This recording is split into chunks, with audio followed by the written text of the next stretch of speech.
my lies memorized in my heart.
see her walking down the boulevard. She got the posture of a superstar. She looks so fly in those Gucci slides. Yeah, yeah, I wonder what she hides under her disguise. Yeah, yeah, yeah, yeah. And all the girls around the world, they wanna be it. And all the dudes are trying to score like it's fever. She lives a double life, puts on a show. What's under the subtle smile, we'll never know. She's a Mona Lisa. Everyone's lining up to see her. There must be something about her features. You'll find her beauty goes much deeper once you get to meet her. Let me paint a picture. I see they don't understand. Feeling like Picasso. She brushing against my hands. Seen you from around the way. You didn't give me the time of day. You be making moves that, yeah, who really care what Simon say?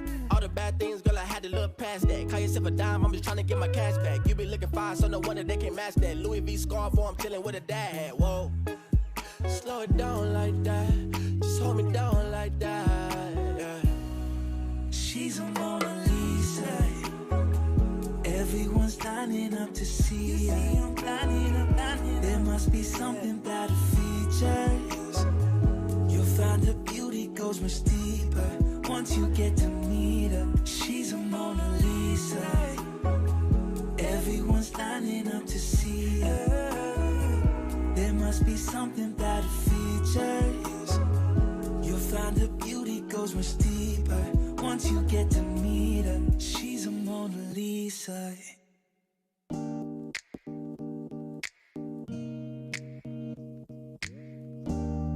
There's something about the way that you understand.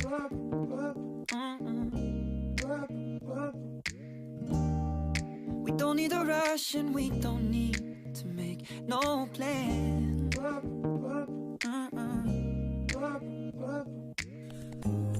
You say, pace yourself, slow it down.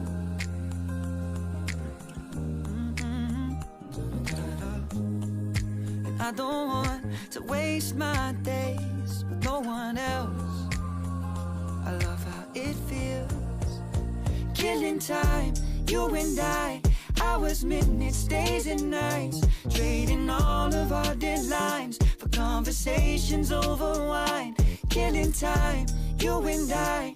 In this moment we're alive, infatuated with your eyes and the way they look at mine when we're killing time.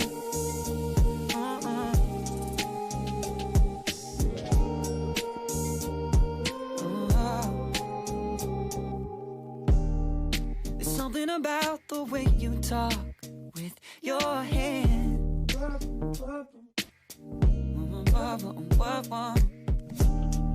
The way that you say my name when nobody's there. No. You say it's alright, take your space if you need a break. And if I need to disconnect, that's okay. This ain't no race. Killing time, you and I. Hours, minutes, days and nights, trading all of our deadlines for conversations over wine. Killing time, you and I. In this moment we're alive, infatuated with your eyes and the way they look at mine. We're killing time.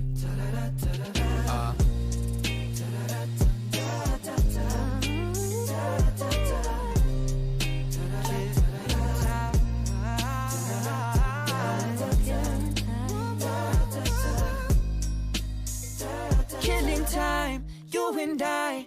Hours, minutes, days and nights, trading all of our deadlines for conversations over wine. Killing time, you and I. In this moment we're alive, infatuated with your eyes and the way they look at mine. We're killing time. Killing time.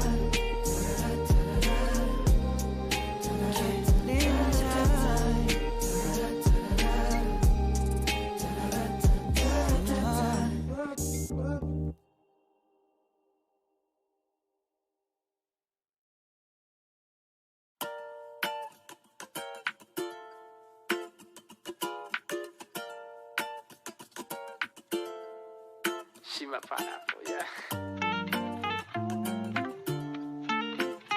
She's sour, she's so sweet. Yeah. She got an attitude, I call her pineapple, yeah. She's sweet with sour moods, I need another double. She got an attitude, I call her pineapple, yeah. She's sweet with sour moods, I guess she's all I'm after. My little girl got a sour side, but you know I'm a sucker for some sweetness. Every weekend pulls you and she knows your weakness. I tell her she's my princess, she just wants to be queen. I call her pineapple and she says, what do you mean? She got an attitude, I call her pineapple, yeah. She's sweet with sour moods, I need another double. She got an attitude, I call her pineapple. Hello there, everybody. How the devil are we all? I'm very well. Yeah, thank you for asking. Sorry, I'm ever so slightly later than was planned. I had a last-minute phone call from my father. It's typical, isn't it? These bloody immigrants coming over here, ringing their children at inopportune moments when they're trying to live stream. God, it's a story as old as time itself, isn't it? Anyway, I'm very well. Thank you for asking. I did that bit, didn't I? I don't fucking know. Anyway, yes. What a fucking show! What a show we've got for you tonight. We've got a whole. Why is Kev's mic so low? I don't know why it's so low. It shouldn't be. Give me a second. I'll sort something out.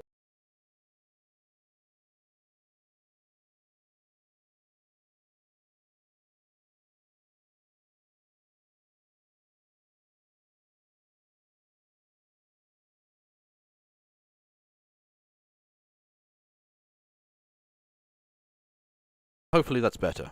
Is that better? It doesn't seem that much different on the thingamajig, but it sometimes is better. Hello. Wait half an hour for the chat to come through to me. There we go. Much better. Good. Why is Kev so lowbrow? Upbringing, I suppose. Look, as I am the parent. Not parent. I am the son of an immigrant parent, which I think entitles me to be lowbrow. Am I being racist against myself there? I think so. I think that's what that is. I don't know. Anyway, yes, we've got a whole buttload of Tucker Carlson and all the rest of it. Also, there's some culture war shit involving the Mandalorian. We'll be taking you through that. It's so fucking boring. I hate culture war stuff more and more all the fucking time. Like, I am the parent, absolutely. Abso-fucking-lutely. Anyway, stop being self-racist. Yeah, I am. God. Has anyone ever been cancelled for being racist against themselves? Anyway.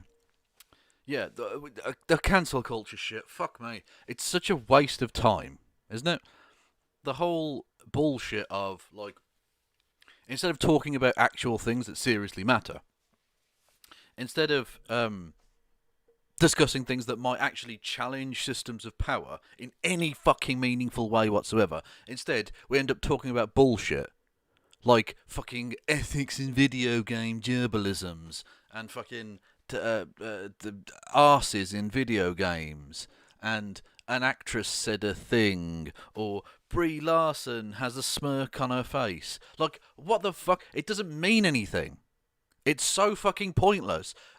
Imagine all the human energy, the time, the effort, the energy I'm now using as well. All of it, all of that time being sucked into the vortex of nothingness, whilst Jeff Bezos literally masturbates over the corpses of the homeless. Metaphorically, of course. It's just fucking infuriating. The loss of potential change, potential difference, potential improvement to the existence of everything on the planet that gets pissed up the fucking wall because some idiots want to waste our time on endless, repetitive bullshit. It's infuriating. But in having said that, I am, of course, going to waste more time by talking about it, because it's a thing. What do you want me to fucking do here? Anyway, let's check in with the impeachment trial. Oh, they're on fucking recess. How very typical. How very typical that just the exact timing of it is delicious, isn't it? I thought we could watch a few minutes of that and then see what's going on and then go on to the other things. But it's literally just gone to recess about 20 fucking seconds ago. The best laid plans of mice and dickheads, I suppose. Anyway, so yeah, we might get back to that at some point later in the show. I don't know. Whatever. Yes, so I suppose in lieu of that, we'll move straight on to our main topic, I suppose, of proceedings today. That being a certain Mr. Tucker Carlson. Not Lee Harvey Oswald, although he does get a mention, but it's actually Tucker Carlson we're here to take a look at. Didn't I plan this out, Kev? I did plan it out, yes, but one cannot possibly know about the recesses of things, because they can take recess basically whenever they like. They can just, one of them can stick their hands up and go, recess, and if they agree, they just walk out the fucking room. There's nothing you can do. So I don't know if this one was a pre-planned recess or not, and apparently it's only 15 minutes, but I don't really care, because the point is, they've been doing the impeachment stuff. There's been some fantastic prosecution stuff from the House managers. They've, I think, done a very good job, and in any fair trial, any actual unbiased set of jurors would convict this motherfucker in a heartbeat. But we know the Republicans don't care.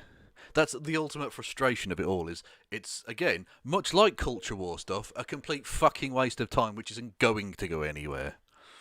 Now, it's much more worthwhile than that, because it will be historically remembered. Donald Trump being impeached twice, even if he's never removed, which seems, inevitable, that will be remembered in a way that fucking Gina Carano, or whatever the fuck her name is, definitely won't.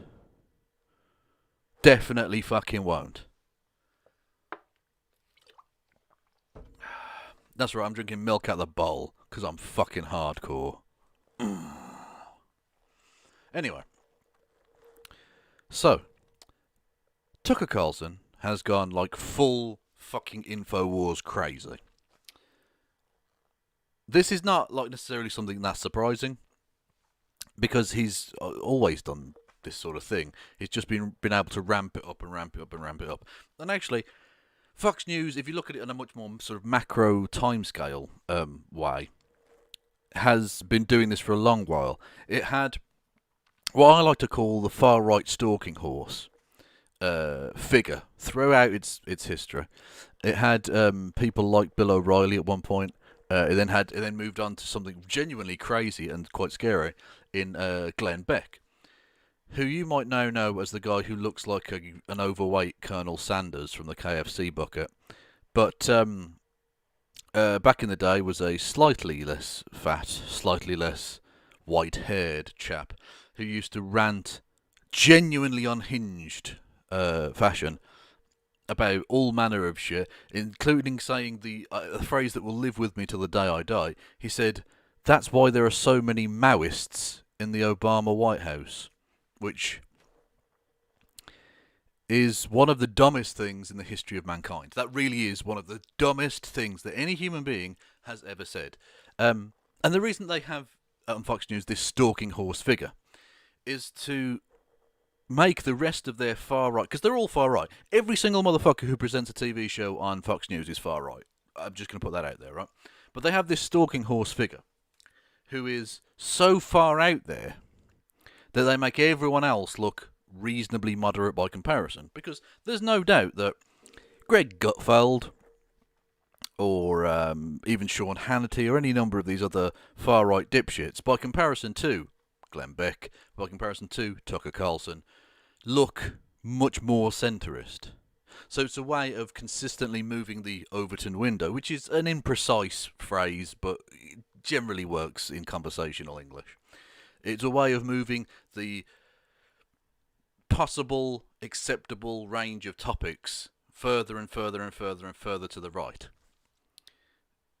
And you've seen this consistently for the last 20 plus years that Fox News has been doing its thing. And Tucker Carlson has moved it so far right that Tucker Carlson is now able to say things that genuinely, even a few years ago, would have been out there for Alex Jones. And just say it live on air and not really lose much by way of viewership or advertising. Although he certainly lost a lot of advertising, as indeed he should, because he's fucking deranged. The man is fucking deranged. So we'll get into that in just a second. There are two particular videos I'm going to show you on that. But before we get going, thank you to Lord Fritus, who's resubscribed for a 5-month streak. We're over halfway to a stream, baby. Salutations from the secret stream. Hope to see some Rory beans tonight. Where is Rory Cuts? Is he around? He's lying down right behind me on the bed. If he gets up onto the thing, I'll show you. Or I might wake him up later. I don't know. Anyway, you can also go and subscribe to me on twitch.tv/KFLogan1875. It's the link below. You can also get your super chats in at streamlabs.com/KFLogan1875 because YouTube have cancelled me. More on cancel culture later. That is Lee Harvey Oswald. Now, he does mention Lee Harvey Oswald, but he does the only thing that I think marginally separates him from Alex Jones in this is that he does accept that Lee Harvey Oswald did kill JFK. So that's something. That's something. But other than that, it starts to go a bit mental with it. Because, yeah, it's very strange. Anyway. Good evening and welcome to Tucker Carlson Tonight. Happy Wednesday. On November 22nd, 1963, a man called Lee Harvey Oswald murdered the President of the United States. There were a lot of questions about what happened, but there was never any question about who Lee Harvey Oswald was. Oswald was a passionate and committed communist. This is where we have to step in. Lee Harvey Oswald was a communist, right? Know that. Lee Harvey Oswald was a communist. He went to live in the USSR, albeit very briefly, became enormously disillusioned and then moved back to the United States. He remained, at least in part, a socialist during his remaining years in the United States. Thank you to Lil Money, who just subscribed as well on the Twitches.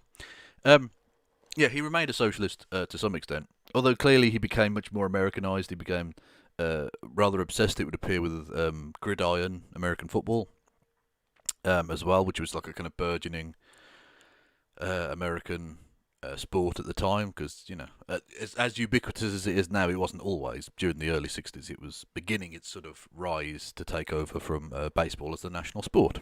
Anyway, so he was definitely a communist on some level. But the point is, there was definitely a lot of conjecture as to who was behind it. Now, this is the point, right?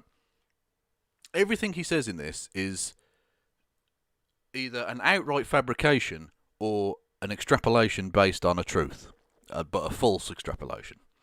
So again, he says he's a communist, therefore it was communism what done the murder, basically. But that isn't really true, because we don't really know why he did what he did. We know he did it. That's why the conspiracy theory bullshit is bullshit, because we know he did do the fucking murder. But we don't know why. There was a lot of conjecture that because he'd lived in the USSR for a bit, that maybe he'd been sent back as like a sleeper cell, and they'd been used that to do a thing.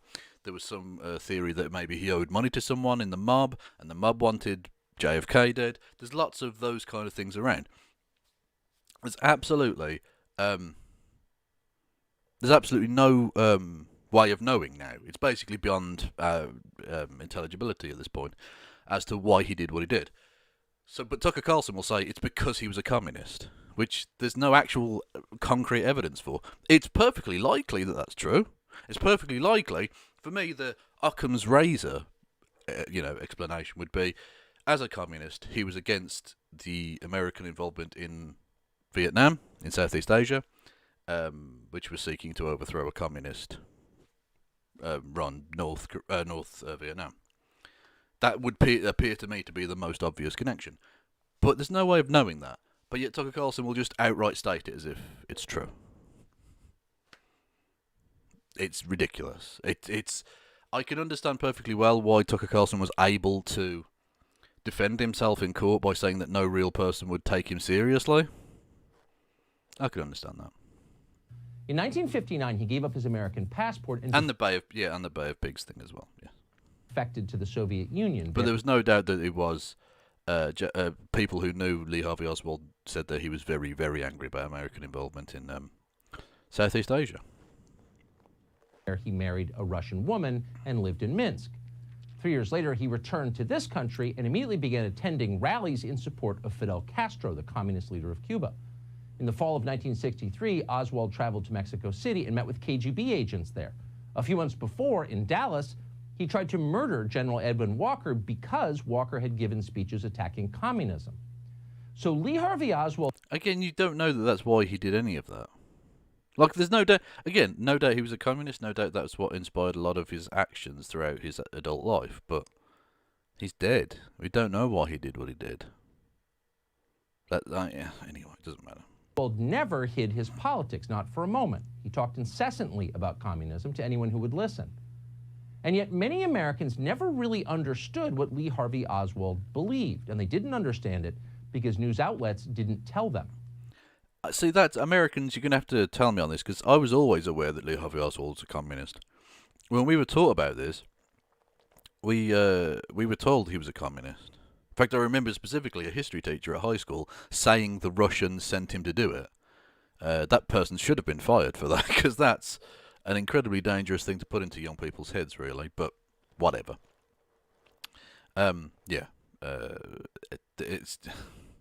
We were always taught he was a communist.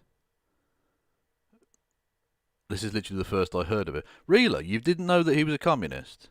Well, there you go. There we go. There was no... I mean, if that's a serious question, Transgamer Girl, there was no second shooter on the grassy knoll. That's just false. They've basically all but proven it. It's not possible to prove it because we don't have the exact sort of footage that you would now have on CCTV and all the rest of it. But in terms of the noises and the Zapruder film and all the rest of it, there was no second shooter on the grassy knoll.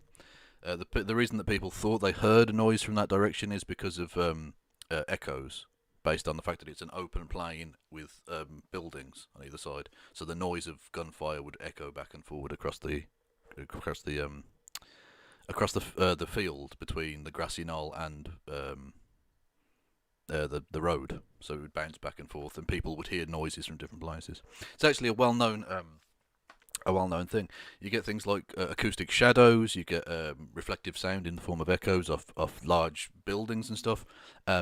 Which is why urban warfare in armies and militaries around the world, to this day, it's very difficult to locate exactly where someone is shooting from because the noises are bouncing everywhere and it's incredibly confusing. So, yeah. People I don't think anyone was making up that they heard a noise from that direction, but there was no shooter there. There just wasn't. And also, they'll point to, oh, his head jerks back. Well, yeah, but that's not how guns shooting through a head work. Your nervous system goes fucking haywire because your head has just basically exploded. So you're just going to jerk in random directions. It just doesn't indicate at all where the bullet has come from. So, yeah. There was no second shooter. It was Lee Harvey Oswald in the book depository. He shot 3 times, hit him twice. Shot first, hit the road. And then he readjusted and he shot him through the neck, which then, interestingly, he actually hit 2 people with the second bullet. It went through JFK's neck, through the front seat into, I can't remember his name, but I think he was the Democratic governor of Texas, who was in the car as well, and he was in the front seat, and it went through his stomach. He survived, thankfully. And then the third bullet hit him in the head and it fucking exploded. And when you see, it's a horrific thing to know, but when you see Jacqueline Kennedy reach back onto the car as if she's trying to escape or something, she's not actually. She was going to retrieve, she saw something fly onto that part of the car, and it was a piece of her husband's head which had exploded off onto the thing. Very grim, but an interesting thing if you're into, conspiracy theory type stuff. Because, yeah, the official story is, as is relatively often the case, just true. It's much less interesting than some of the crazy fucking conspiracy theories, but it's basically correct. Yeah. Instead, almost immediately, the media began spinning a very different story. President Kennedy, they suggested, had been murdered by conservatives, possibly by conservatism itself. John by Connolly, hate, thank you. as they often put it. The explanation was never very precise, but the idea was always the same. Right-wingers killed Kennedy. The Soviet Union, naturally a suspect in this. It's possible that right-wingers were involved, although I've never heard it told that way officially. You hear some, like, it's part of the conspiracy theory thing that possibly, like I say, members of the mob who wanted Kennedy dead hired Oswald to do it, or coerced him to do it, or threatened him, or so, who knows? It's impossible to know. Again, it's far too late. All of the main players are dead. The evidence is gone, basically, now, at this point. So there's no way of knowing. But he's going to state it as fact, because crime was happy to agree with he's a the bullshitter. assessment. As a Soviet spokesman put it, moral responsibility for the Kennedy assassination lay squarely with, quote, Barry Goldwater and other extremists on the right.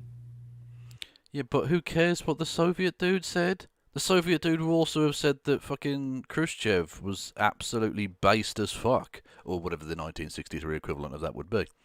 So, but you wouldn't accept that. So, what difference does it fucking make? It's propaganda, dickhead. Hugo Chavez did hire Oswald. Was Hugo Chavez alive at the point? He probably was.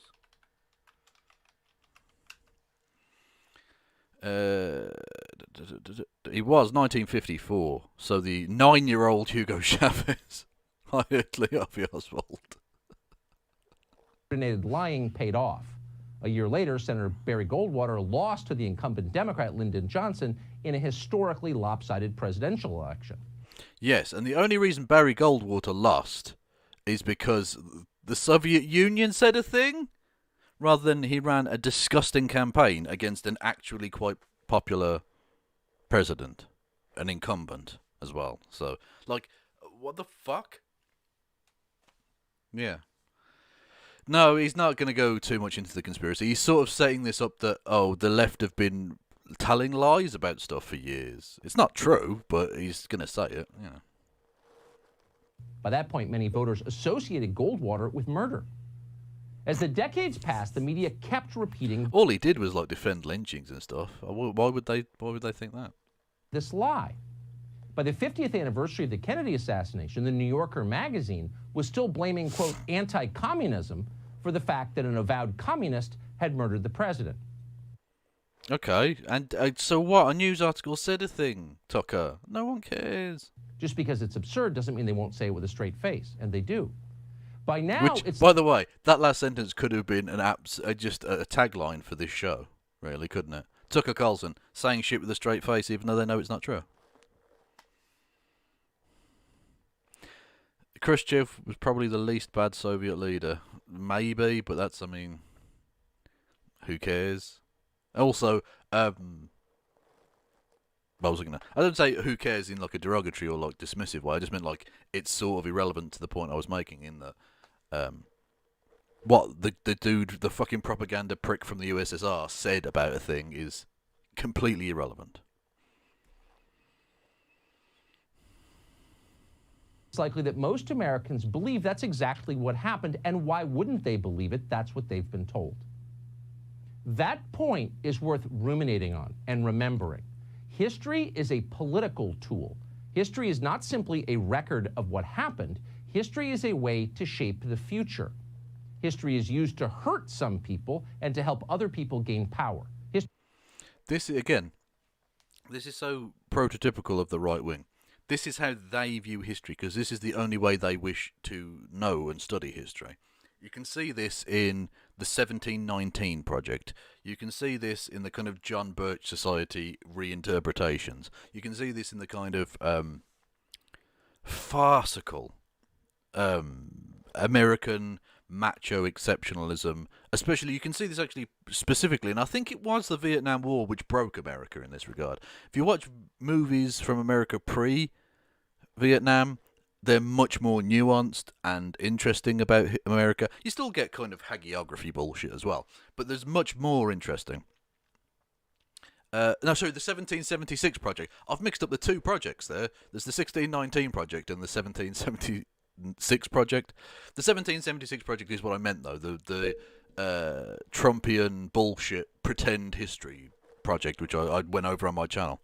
Yeah, anyway. So if you look at American cinema before the Vietnam War, its portrayals of America are much more nuanced and interesting. If you look at them afterwards, it's all like fucking Rambo and that kind of John Wayne dicksuckery, right? It's embarrassing. America's become so insecure about itself since the Vietnam War, because the Vietnam War was like, I don't even know what would be the British equivalent of it, really. Losing Indian independence, maybe. Like, it was the breaking of that feeling of invincibility within an empire. And you see a much more insecure, childlike interpretation of its own history from America post-Vietnam. And don't get me wrong, I'm not saying that American cinema now is shit and was brilliant in the past. It's much more nuanced than any of that. So you get good movies now, of course you do, and you get shit movies back then, again, of course you do.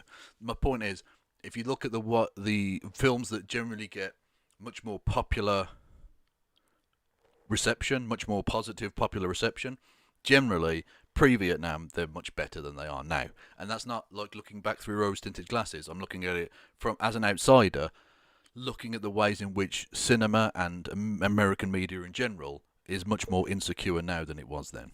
That's the basic point I'm making. And the right wing have jumped on this. The right wing have jumped on this because they only ever want to feel special. They only ever want America to seem like the most important and brilliant place in the world. Which, I mean, there's some argument that it's a very positive place in a number of respects. It's certainly been an enormously successful place in a number of respects. But it's an empire that's dying. And so you get much more ludicrous distortions of American history to try and ameliorate the feelings of insecurity that exist amongst these fucking pathetic, spineless, brainless, gormless Americans like Tucker Carlson, and more importantly his audience, because Tucker Carlson's more intelligent than he appears on TV. He's lying for effect, but his audience want to be lied to. His audience want to be told that America is, 1776 apple pie and baseball bullshit, rather than slavery and imperialism and all the rest of it. So, Tucker Carlson wants to use history in that way. It's so telling that he describes history only in that way, because that's the only way he wishes to use it, as a lie, as a weapon to try and forge his own vision of a white nationalist America for the future. That's the only way the right wing want to use history, rather than people on the left like myself, who actually want to engage in discussion and research and interesting different historical perspectives on events and stuff. No, they just want to use it as a weapon, an instrument in the culture war. That's all they ever fucking see it as, and it's a disgusting abuse of academia. It's a disgusting abuse of. It's a disgusting abuse of intellect, is what it is. It's a fucking shame. Yeah. Apocalypse Now is definitely not pro-American. No, that's true. Yeah, I'm not saying that all post-Vietnam or whatever you want to call it, post-1970, let's say, American cinema is bad. I'm not saying that at all. I'm saying it's a lot of macho kind of bullshit often to paper over the fact that America was beaten in a war by rice farmers. You had the most expensive military ever assembled, and you were defeated by peasants. That's the end of your empire, basically. It might take a few decades for it to finally fizzle out, but essentially you're done at that point. So actually, I tell you when Britain was definitely done, when we were defeated by the hill farmers of Afghanistan in the 1890s or whatever it was. Actually, it'd be 1870s, wasn't it? That was the beginning of the end there. It's just that world events moved less quickly then, so it took another 50 years for us to really begin to peter out. But, yeah, that's just a little bit of history nonsense from me. A little bit of a history rant. Anyway, continue. History is never neutral. We're watching our own history being written before us right now. Consider this clip. It is from MSNBC last night. In this clip, famous historian Michael Beschloss compares what happened at the Capitol on January 6th to what happened to America on September 11th. This was a president of the United States inciting an insurrection, a terrorist attack on Congress. We observed 9/11. We remember the fact that there were attacks that landed, one that almost landed, which was an effort to fly an airplane into the Capitol, kill a lot of members of Congress. That almost happened. Here is a terrorist attack that did happen. So we observe 9/11, he says. Going forward, we must observe January 6th. Maybe we'll need a memorial on the mall. Maybe. I don't know. What? Okay. Yeah, it's a traumatic thing that happened. Beschloss has said repeatedly in the last 24 hours, and very pointedly, we must, quote, never forget. Now, it's true it's pretty easy to make fun of Michael Beschloss. Beschloss is a historian in the same sense that 7-Eleven is a restaurant. Really? Look, I don't like Michael Beschloss enormously as a historian. Not particularly, anyway. He's a schmoozy prick who likes power, basically. But even so, regardless, he is a historian, right? Let's look at his credentials, shall we? He was educated at Williams College and Harvard. That's pretty good. He was a trustee of the White House Historical Association and the National Archives Foundation. He sits on the board of the Smithsonian's National Museum of History. He was a trustee of the Thomas Jefferson Foundation, the Urban Institute, the University of Virginia's Miller Center on Public Affairs, the Abraham Lincoln Bicentennial Commission, Appointments of History at the Smithsonian Institute, and is a senior associate member of St. Anthony's College, University of Oxford, as well as a senior fellow of the Annenberg Foundation and Dorset Fellow at Dartmouth College. That's a pretty interesting, varied, and well-experienced historical career the man's had. He is a historian. You don't necessarily have to like the guy. I don't particularly like the guy. But he is a historian, Tucker. You're just a salty bitch. You're just a pathetic salty bitch. Game over for you, man. Like a convenience store, Beschloss is everywhere. It could be 3 in the morning on a cold December night, and you could still pick up a pint of Michael Beschloss if you needed one. Just don't consume too much of it. It's not nutritious. And yet still, hilarious. An awful lot of people eat this stuff. And that's the point. Michael Beschloss sells what is called popular history. It's the kind of history that sticks. And that's just the history being assembled in print and on cable news, which at this point, and let's be honest about it, are the media of choice for those of us who lived in a world before the internet. They're media for older people. Okay, thank you. Thank you to the amazing Wolf Skeptic who followed me on Twitch. You can do so as well via the links below. Americans under 30, history is written exclusively on social media. Well, that's fucking worrying if it's true. Although Tucker Carlson said it, so it probably isn't. And that's where the real demagogues live. Tech platforms are the domain of people for whom factual reality is not even a consideration. It's a I love that. I love the fact that he's going to accuse everyone else of that when he literally argued in court, in his own defence, or his lawyers did, that no person would realistically believe the things that he said. That no person would believe the things that this motherfucker said because it's an opinion show, not a news show. And he's going to accuse other people of not caring about reality and facts. Just mind-blowing. Completely different way of thinking. Once you've decided that biology itself is not real, you are free from the conventional... See, again, more culture war stuff. Oh, the trans people aren't real. That's all he's saying there. Like, ridiculous. ...restraints of reality. At that point, what actually happened in a given place at a given time is totally and completely irrelevant. Ideology is all that matters. Sandy Cortez is a master of this medium, of course. Watch her... Yeah, he's starting calling us Sandy Cortez. I don't know why he's doing that. It's pretty weak, but whatever. ...description of the events of January 6th, broadcast to kids across the country on Instagram. I jump into my bathroom, and I close the door, and I just keep hearing these bang, bang, bang. I open the door when all of a sudden I hear that whoever was trying to get inside got into my office. And I just hear, "Where is she? Where is she?" And this was the moment where I thought everything was over.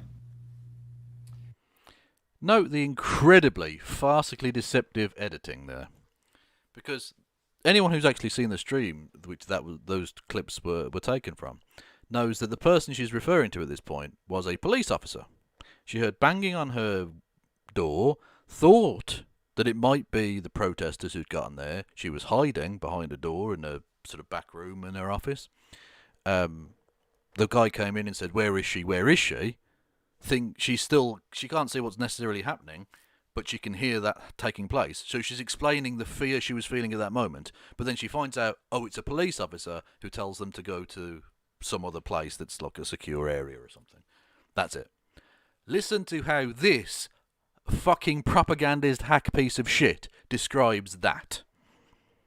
So we played clips like that for you before, and we've always made fun of them. There she is again, defender of the common man, yammering on about the only subject she really cares about, herself.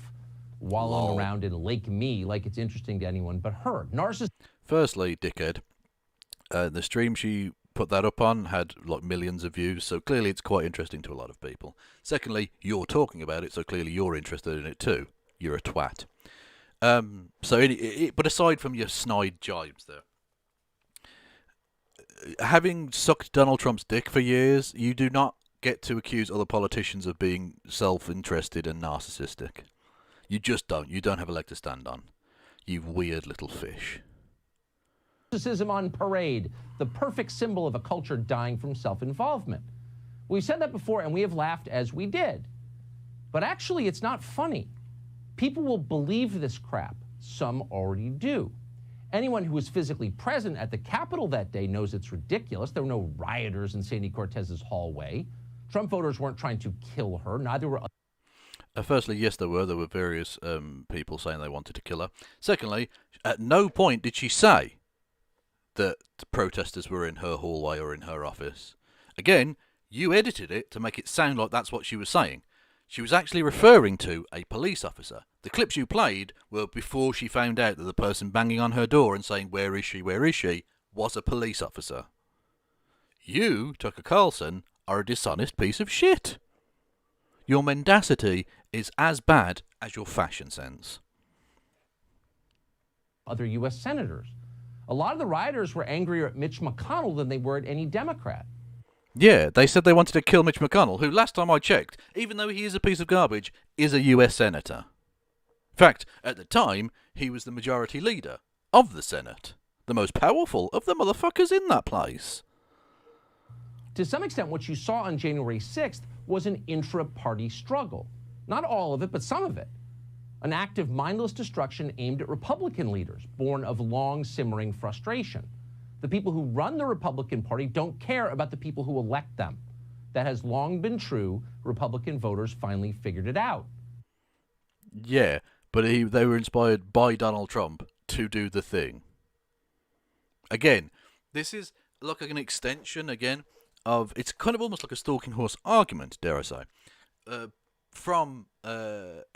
stalking horse argument was the original, it's the Rust Belt disillusioned voter that voted for Donald Trump, blah, blah, blah. When actually it wasn't. It was largely middle and upper middle class suburban peeps who did all of that shit, as well as the rural pricks who vote for him always.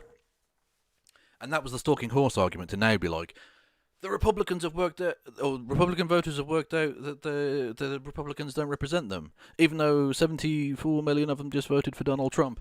Regardless, they've worked out that they don't really trust them, and that's why they're doing it, rather than they were riled up by a fascist to do a fascism. It's embarrassing, Tucker. You're fucking embarrassing. It's one of the main things they learned during the Trump years. And on January 6th, they exploded.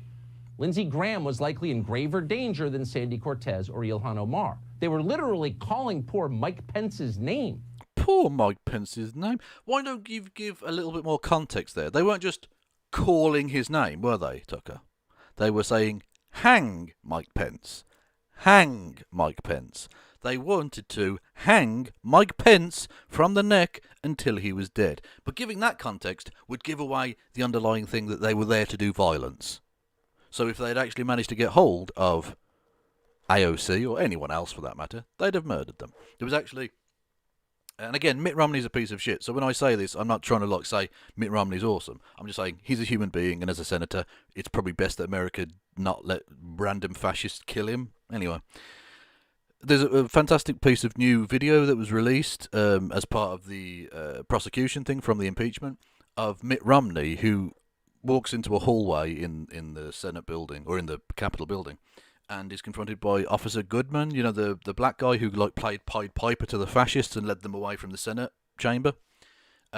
He happens to bump into Goodman, and Goodman directs him away from where he's about to go and do that Pied Pipering, and basically probably saves Mitt Romney's life. That's how close it came. One police officer, if he'd just made a slightly different decision, Mitt Romney might well be dead now. Now, again, Mitt Romney's not a person for whom I give two fucks, really. But as a person who holds the office of Senator of the United States, it's probably not a great idea to let fascists murder them. As much as I despise, and I do despise a great many of them. My God, I despise so many of them. But the point is, fascists doing murders of elected officials is not like a good way to calm a country down. It's not a great situation for anyone involved. But anyway, so, you know, that's a thing, you know, they were there to do violence. But to admit that, from Tucker's perspective, would be to admit that maybe if they had got hold of AOC or Katie Porter or whoever, Ilhan Omar, definitely, you know, Ayanna Pressley, or anyone, basically. They got hold of any motherfucker, because that's what mobs do. They're not there with absolute lists of like, oh, this person's awesome, this person, maybe we'll give them a stern warning, but, you know, they're not probably, you know, that bad. That one, murder, no, let that one go, murder, you know. No, it's a mob. It's an angry beast at that point. It's not really controllable. The situation is way out of your fucking hands. They'd have killed any motherfucker they got their hands on. They killed a police officer who had politically never done anything to them. In fact, actually, he was a Trump supporter. It's the ironic thing of the whole event is that of all of the people they were there to kill, the 5 people who ended up dying all voted Trump. There you go. He didn't do anything. They were furious with him. Now, that's not a defense of anyone's behavior, much less a defense of rioting, which, unlike the other channels, we do not support and will never support. It's not even an ideology. Apart from on your show, you supported the murder of 2 people by Carl Rittenhouse. But other than that, yeah, you abhor violence. Definitely, Tucker. Definitely. Logical point. It's just true. That's what happened. Yep. But at this point, the truth doesn't matter. What matters is who gets to write the history of what happens. He's acting as if that's a new thing. You know the Churchill quote that you're kind of butchering there because you're a fucking pseudo-intellectual hack piece of shit. You're a baby-brained fool. He said that history will judge him well because he will write the history, which is a superb insight into the way in which history is often written, and it is written by the victor. That quote there that you're kind of butchering was from like the 1950s, I believe it was, before you were born, I believe, Tucker. So, yeah, Kyle Rittenhouse. Did I say something different? Anyway, it doesn't matter. Yeah, Kyle Rittenhouse. He defended Kyle Rittenhouse. In fact, he had Kyle Rittenhouse's mum on and gave her a softball fucking blowjob interview. It was embarrassing. Anyway, yeah, that quote from Churchill was from the 1950s, and that itself actually was based on I think was it Napoleon possibly who said something similar. Anyway, it's a kind of common theme throughout history. In fact, actually, I think Caesar wrote a similar thing because he'd written his own histories of the Gallic Wars and knew how that would influence people's views on things. So this is not a new thing, that now it doesn't matter, now it's who writes the history that matters. That's always been the fucking case. That's not a new thing. That's not a new SJW culture war thing. It's always been the way it is. Always. And it will always be the way it is. You're not going to fucking change that with one boring as fuck piece on Fox News. Because this is the thing. I've said in the title to this that he's going full Alex Jones. And that's true from like a conspiratorial bullshit perspective, especially in the second video we're going to watch in a second. But Alex Jones is at least entertaining. Like, I can watch Alex Jones. He talks shit. It's absolute nonsense. But it's often entertaining because it's larger than life and it's, you know, he gives it some. When he's screaming about gay frogs, it's like, you know, you're feeling the message. It's nonsense, absolute gibberish, but it's alive. Whereas Tucker Carlson going, well, actually, fascism is good and we should defend the white race. Like, that's really tedious, man. Put a bit of fucking effort into it. Who gets to define what the truth is? They're the ones who will control the future. That's why they're doing it. There's a reason that within hours, Democrats began describing the riot as a racial attack. It was confusing to hear that at first. If you watched it and knew what happened, we were completely confused. Awful as it was, there was nothing racial about what happened that day. There was nothing racial. You heard the man. Nothing racial about the events whatsoever, except obviously the Camp Auschwitz guy. That was a thing that was quite racial, wasn't it, Tucker? You know that guy that was at the event that was arrested? Camp Auschwitz. Camp Auschwitz, you know, the Holocaust thing? Yeah, there was that, of course. Yeah, there he is at the actual event. Camp Auschwitz. Bit racialised, I think. Probably a little hint of a racialism's going on there. There's also this guy. Now, for any pagans out there, I realise that these images predate their use by fascists, but they are undoubtedly used by fascists now. This man is a fascist. He's using these tattoos in fascist ways.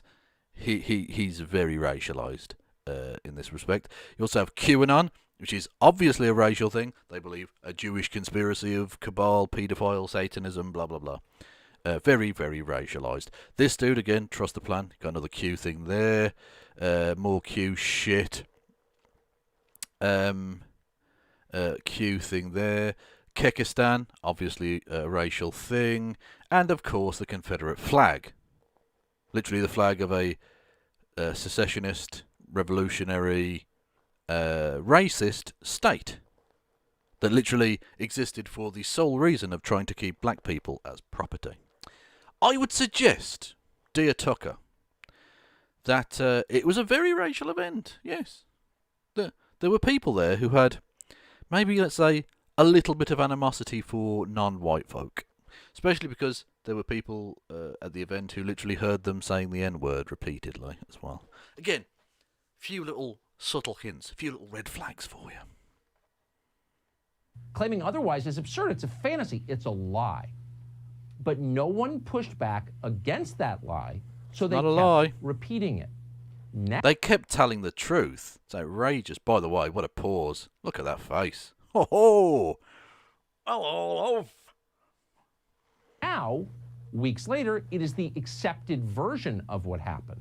Because it's Powerful true. lawmakers just say it from the House floor like it's fact, like it's been proven in some objective inquiry, and everyone knows it's true.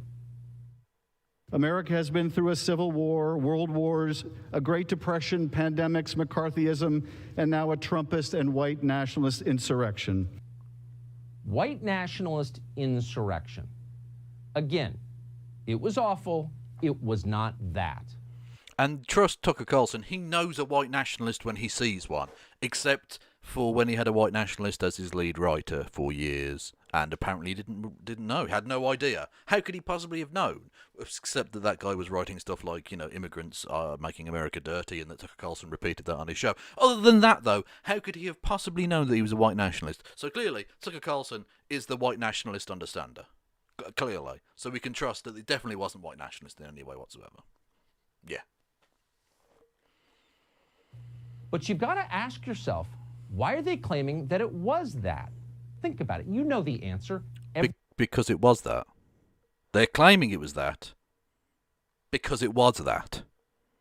I know, again, Tucker, you don't want the truth to be like a thing, because it doesn't really... It's got kind of... You and truth are kind of like oil and water. But they're telling you that it was a white nationalist insurrection because, stick with me here, it was a white nationalist insurrection. Everyone knows the answer, though almost everyone is too cowardly at this point to say it out loud. And the answer is this. They're saying that despite the fact they know it isn't true, so they can lump you in with the people who broke into the Capitol and punish you for crimes you did not commit and never supported. Tucker, you are a profoundly stupid human being.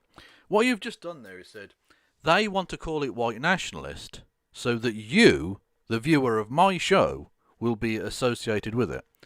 Are you saying, Tucker, that all of your audience are white nationalists? Because whilst that's probably true to a very, very large extent, I don't know that that's the point you're trying to make. In fact, I'm absolutely certain it isn't the point you're trying to make. You're just such a cack-handed moron that you don't realise that you have just implicitly linked white nationalism with your audience. You're an idiot. You're a fucking idiot. If what happened on January 6th was a riot, and it was, then we can arrest the rioters and punish them, and we should. And this is why Tucker Carlson is not actually, like, a populist in any real sense. Or, a sentient being, it would appear. They love doing this, the right. There's never a systemic issue. It's never ever a connected thing. It's never an integrated, synoptic part of a much larger story. It's only ever individual actors acting individually to do an individual thing, and therefore they must be punished individually for doing their individual thing. That's it. That's all it ever is. There's never any connection. It's just a series of individuals doing a series of individual things. There's nothing systemic here. Let's not look at the underlying problems of white nationalism. Let's not look at the ridiculous economic system which has led to lots and lots of impoverished and undereducated people. No, let's not look at any of that. Let's just punish the bad doers and then everything will be fine. It's fucking embarrassing, man. God damn it. Wow, Mud's deleted my post. Yeah, you're probably a cunt. I don't know. If what happened on January 6th was an insurrection, however, if it was a failed revolution, an attempted coup, then it's something else entirely. If it's that, then we need a military response. We need a... Well, not necessarily a military response, but there are some issues that are underlying it that need to be dealt with. Again, you can tell the stupidity of the Tucker Carlson mindset, that it goes straight to a military solution. Well, not really. Like, in terms of the immediate response, there had to be a military solution because it was a military problem. But in terms of, like, education will sort out a lot of these problems. But then again, you're against education because it's, conspiracy. Again, you and actual information are like oil and water. You said cucker. Well, probably don't say that because that's dumb. Like, that doesn't necessarily make you an evil person, but if you say cucker or dumb shit like that, unless it's done in an obviously sarcastic way, because I've said cuck on this show before, but again, in a kind of ironic nonsense way, in order to mock the way in which the right-wing think about things. That'll get taken down. Again, I'm not here to be like, let everyone just say whatever they like. There's no fucking First Amendment in my chat, you prick. Okay? My mods... I've told them, use your moderation powers with reckless abandon. I don't give a fuck. If some dickhead starts mouthing off, just get rid of them. I don't fucking care. Anyway. A new war against our own population. And not surprisingly, it means white that's people. Exactly what they're calling for. Even at the seeming height of the crisis immediately after 9/11, there really weren't that many members of al-Qaeda in Afghanistan. And the thrust of our campaign there was, yes, to hunt down al-Qaeda, but primarily to remove the supportive environment in which they were able to flourish. And that meant fighting the Taliban. And I think that is the heart of what we need to deal with here. Hunting down people who are criminals. Hunt them down like al-Qaeda. And to be completely clear, we're not overstating this. We are not hysterical. We're not hysterical. We're not hysterical at all. No. It's just we've been ranting for months about how the election was stolen. And how actually it's fine to do an insurrection. Oh, and how Joe Biden's definitely going to institute communism and teach your daughter how to give head. That's definitely going to happen. We're not delusional. We're not hysterical. Close listeners. By them, he means Americans who were nowhere near the Capitol on January 6th, had no role in what happened that day, and didn't support it. That's the assessment from a former CIA official who spent years hunting Al-Qaeda in the Middle East. Yeah, and he's saying you and your white nationalist ilk are as dangerous as Al-Qaeda. Now, you can agree or disagree with that. I don't really give a fuck. I don't care. But either way, you are a national domestic terror threat. That's just true. Al-Qaeda weren't actually able to do that many attacks on America. 9/11 being a notable example of one that did happen, but not many in terms of overall number. White domestic terrorists have done a great deal more. And they don't get anywhere near the fucking publicity. Does anyone remember the Nashville bombing? That happened quite recently. No one talks about it, though. If that had been a Muslim, you'd have heard of very little else since. Just saying. No one in Washington appears to think this kind of talk is alarming in a formerly peaceful republic like ours. Just today, Senator Mitch McConnell, the leader, sent out a tweet blasting Vladimir Putin for some misdeed or other. Oh no! He said a bad thing about a fascist dictator who's literally crushing fucking peaceful protests in his own country right now, you fascist gobshite. In the U.S. Senate, Russia is still the real threat. Not quite as upset about China somehow. Be more upset about the yellow man. Oh, that's it. Just don't ever go at the fascist, because he's also a white nationalist piece of shit like I am. Have a go at the yellow people. By the way, I'm not calling them that. I'm saying that's what they call them. That's how they want to dehumanise and undermine and just disgrace all Asian people. Like, it's fucking embarrassing. It's embarrassing. I can't believe it. Just sending out a tweet criticising Vladimir Putin is too left-wing for Tucker Carlson at this point. Fuck me. But what McConnell didn't mention, and almost never does, are his own voters, the ones now being reclassified as Al-Qaeda terrorists and treated accordingly. No, not all Republicans. Just the actual terroristy ones. Tucker? On Monday, the Washington Examiner, which claims to be a right-of-center publication, whatever that means at this point. Here we go. They're not right-wing enough because they said a good thing about a brown person or something. They didn't say let's hang all the gays from the lampposts. So they're clearly leftists. It's the fucking... It's the Shapiro mindset of anyone to the left of me is a communist, basically. Ran a piece by a former CIA officer called Kevin Carroll. According to Kevin Carroll, quote, "We saw 5 dead in the January 6th attempted coup d'etat." Now, Carroll didn't explain who exactly those 5 people were or how exactly they died. It would be nice to know that. Well, you already do know that. There was a copper who was killed with a fucking fire extinguisher to the head. The woman was shot. There was a guy. Did he die of? Well, I don't know. It's up in the air as to whether he did tase himself or not. But he died of a heart attack, right?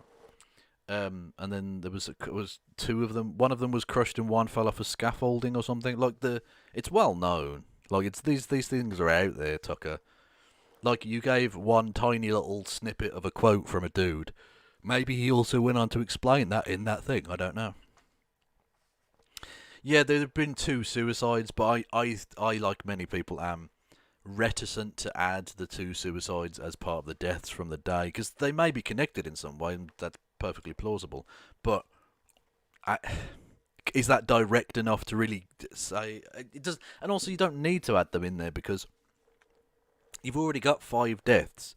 In order to point out that this was a deadly thing, you've already got 5 people, so you don't necessarily have to add those in. And yeah, I know PTSD is a real thing, absolutely. But do we know for a fact, like, Are the suicide notes, were there suicide notes for a start, and are they public? Do we know that these were definitely directly linked or not? It's possible, I don't know, but I'm not going to necessarily add them in there because I don't know. But definitely 5. There's definitely at least 5, right? Yeah. But facts were not the point. The point was that this was an attempted coup d'etat, and the U.S. government needs to act accordingly. Again, we are quoting here. Quote. Just because you're quoting doesn't mean you're taking it out of context. We defeated al-Qaeda and can do the same thing to the fascist thugs who attacked our democracy last month. Excuse me, fascist thugs, these are loyal Tucker Carlson viewers, I'll have you know, Mr. Carroll. It's outrageous! But only if we take similar hard measures against the enemy within. Treating Americans like al-Qaeda, the enemy within. Well, yeah, because they are. Tucker, they are. You have cultivated these people. They are an enemy within. Apparently, that's the new conservative position on the riots of January 6th. And why wouldn't it be the position of everyone in this country? Because that's the history they are writing. And we're letting them. But we should be prepared for the consequences of that history. Wow, what a boring fuck. Anyway. Oh, they're back. Should we have a little look for a second? In the evidence. To hear his lawyers tell it, he was just some guy at a rally expressing unpopular opinions. They would have you believe that this whole impeachment is because he said things that one may disagree with. Really? By the way, I'll get back to Tucker. There's a second video of Tucker in a second. I'll get to. Don't worry about that. Case. That I can assure you. Instead, we expect they will talk about a lot of other speeches, including some given by Democratic officials, and they will insist with indignation that the First Amendment protects all of this as though it were exactly the same. We trust you to know the difference because you've seen the evidence that we've seen. You've seen, as we've proven over the last 3 days, that his arguments completely misdescribe the reality of what happened on January 6th. True. They leave out everything that matters about why we're here and what he did. Because President Trump wasn't just some guy with political opinions who showed up at a rally on January 6th and delivered controversial remarks. He was the President of the United States. Yeah, it was. And he had spent months, using the unique power of that office, of his bully pulpit, to spread that big lie that the election had been stolen, to convince his followers to stop the steal, to assemble them just blocks away from here on January 6th, at the very moment that we were meeting to count the electoral college votes, where he knew, where it had been widely reported that they were primed and eager and ready for violence at his signal.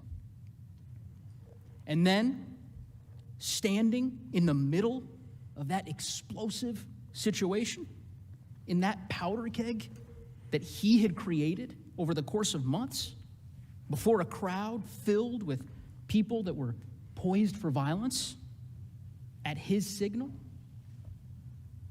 he struck a match, and he aimed it straight at this building, at us. You've seen all that evidence. There's no denying it. That's why the House impeached him. That's why he's on trial. It's a shame, because it won't mean anything, because they're not going to vote for it. It's so infuriating. The politics of their followers, conservative, liberal, or anything else, no president can do what President Trump did. Because this isn't about politics. It's about his refusal to accept the outcome of the election and his decision to incite an insurrection. And there's no serious argument that the First Amendment protects that. And it would be extraordinarily dangerous for the United States Senate. Hang on, I got Bit's message. If white Britons are 45% of London population, are they a minority if they still outnumber all the other ethnic groups? Well, no, it's not a plurality. They're still the largest single group, but they're not a plurality. In other words, they're not a majority. But are they a minority? No. And you'll notice you can also give bits on Twitch. Notice, which is that links below. By all accounts, it doesn't appear that President Trump's lawyers disagree. I mean, they don't insist that if the facts we've charged, the facts that we have proven, the facts supported by overwhelming evidence are true, as of course you now know they are, that there's nothing you can do. They're not arguing that it's okay for a person to incite a mob to violence. At least I don't think they're arguing that. I think they basically are. Instead, what they are doing Trump is can do offering whatever he a radically likes. different version of what happened that day, totally inconsistent with the evidence. And then they insist that if that fictional version of events, if that alternate reality were true, well then he may be protected by the First Amendment. That's their argument.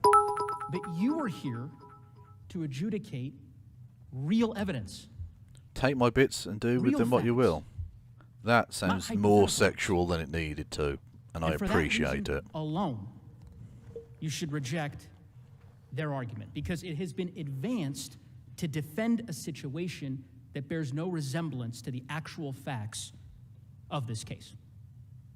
Yeah, Tucker Carlson's rewriting of history, but using it as the many legal flaws, as I mentioned. Using it as a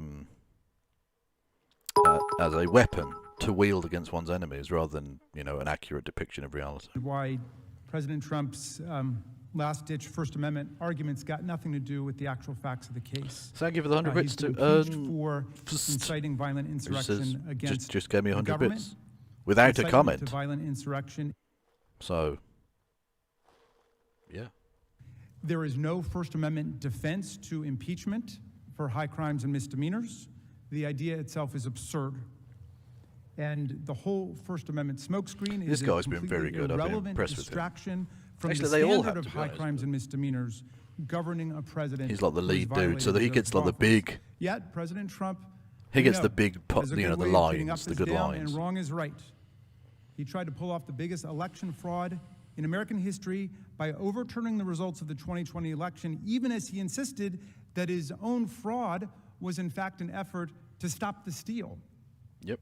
To stop a fraud. A vast conspiracy that he blamed on local and state officials of both political parties, the media, election officials, the judiciary, federal, state, members of Congress, many others. Anybody who wouldn't go along with them was part of the conspiracy. He violated his own oath of office by inciting mob violence to prevent Congress from counting the Electoral College votes as we're assigned to do by the 12th Amendment and the Electoral Count Act, even as he attacked Vice President Pence at a rally for violating his oath of office. He did, actually. Did you see that Tommy Tuberville, the junior senator from Alabama and fully certified prick, texted Trump that Pence has left the building as he was doing it, and then Trump immediately tweeted out, "Pence is spineless." Yeah. You're spineless for not staying there and getting murdered. Whereas Donald Trump sat there in a fucking bunker, surrounded by a massive fence, with the world's most, high-tech Secret Service fucking security detail. Embarrassing. I mean, what a fucking... Donald Trump really is the ultimate coward. The First Amendment now won't hold up in any way. The basic flaw, of course, is that it completely ignores the fact that he was president of the United States, a public official. He swears an oath. Yeah, Jacondi Bollock says, I don't agree that white Britons are a minority. I only asked your opinion because Douglas Murray pushes that point and I hate him. I hate him too. Douglas Murray is wrong about everything. Serve, protect, and defend the Constitution of the United States and our government institutions and our people. And as we all know, the power we entrust to people in public office, in government office, especially our presidents, comes with special obligations to uphold the laws and the integrity of our republic. And we all swear that oath. Now, what if a president publicly, say a president publicly and on a daily basis advocated replacing the Constitution with a totalitarian form of government?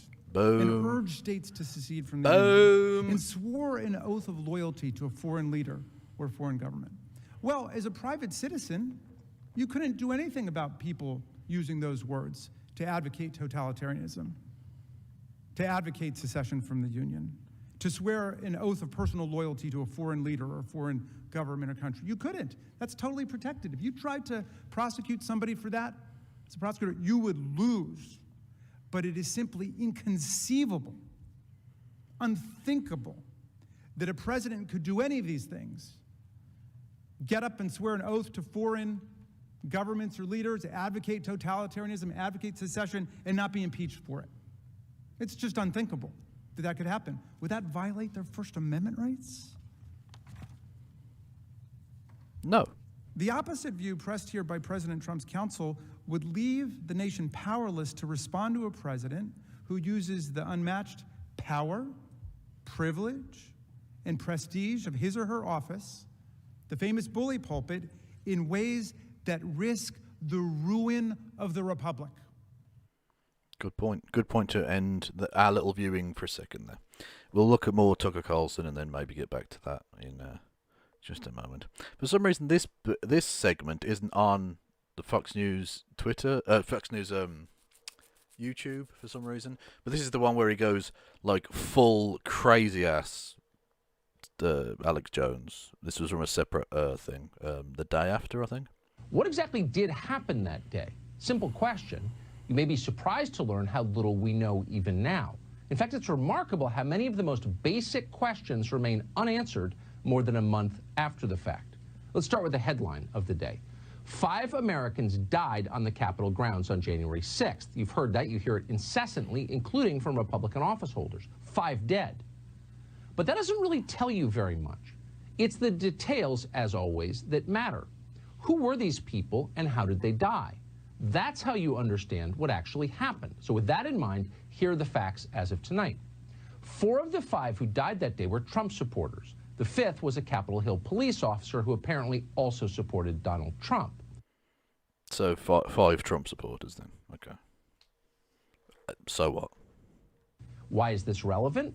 Of course, the political views of the deceased shouldn't matter. But unfortunately, in this case, they do. Alexandria Ocasio-Cortez and many other elected Democrats claim the mob... Yeah, BitChute's a shithole. BitChute's awful on every level. The player's crap as well. It's only because I've got like good internet now that it actually works properly.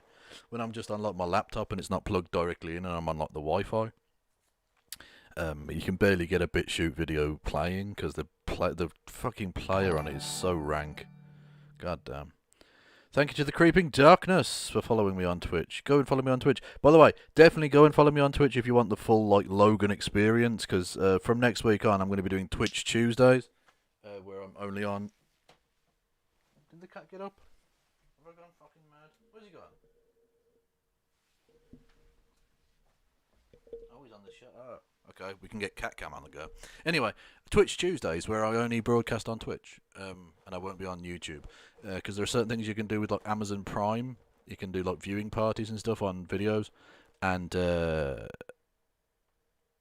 I'll get to spend a bit of time with the fucking Twitch chat, which I very rarely do. So yeah, if you want the full Logan experience on, especially on Tuesdays, go and follow me on Twitch, which is free. You can also subscribe to me on Twitch, which will cost you money, unless you've got Amazon Prime, in which case you can do so for free. And we will bankrupt Jeff Bezos in a heartbeat. By which I mean never, but you know, it's money that would otherwise just sit in his bank, right?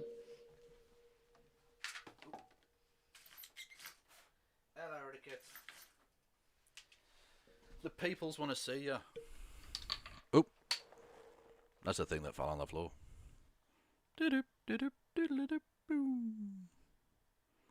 There he is. There's the boy. Oh, my pillow fell on the fucking floor.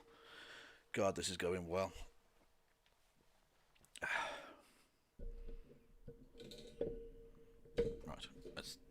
shuffle over. There we go. We can continue. Oh, you're so shit, BitChute.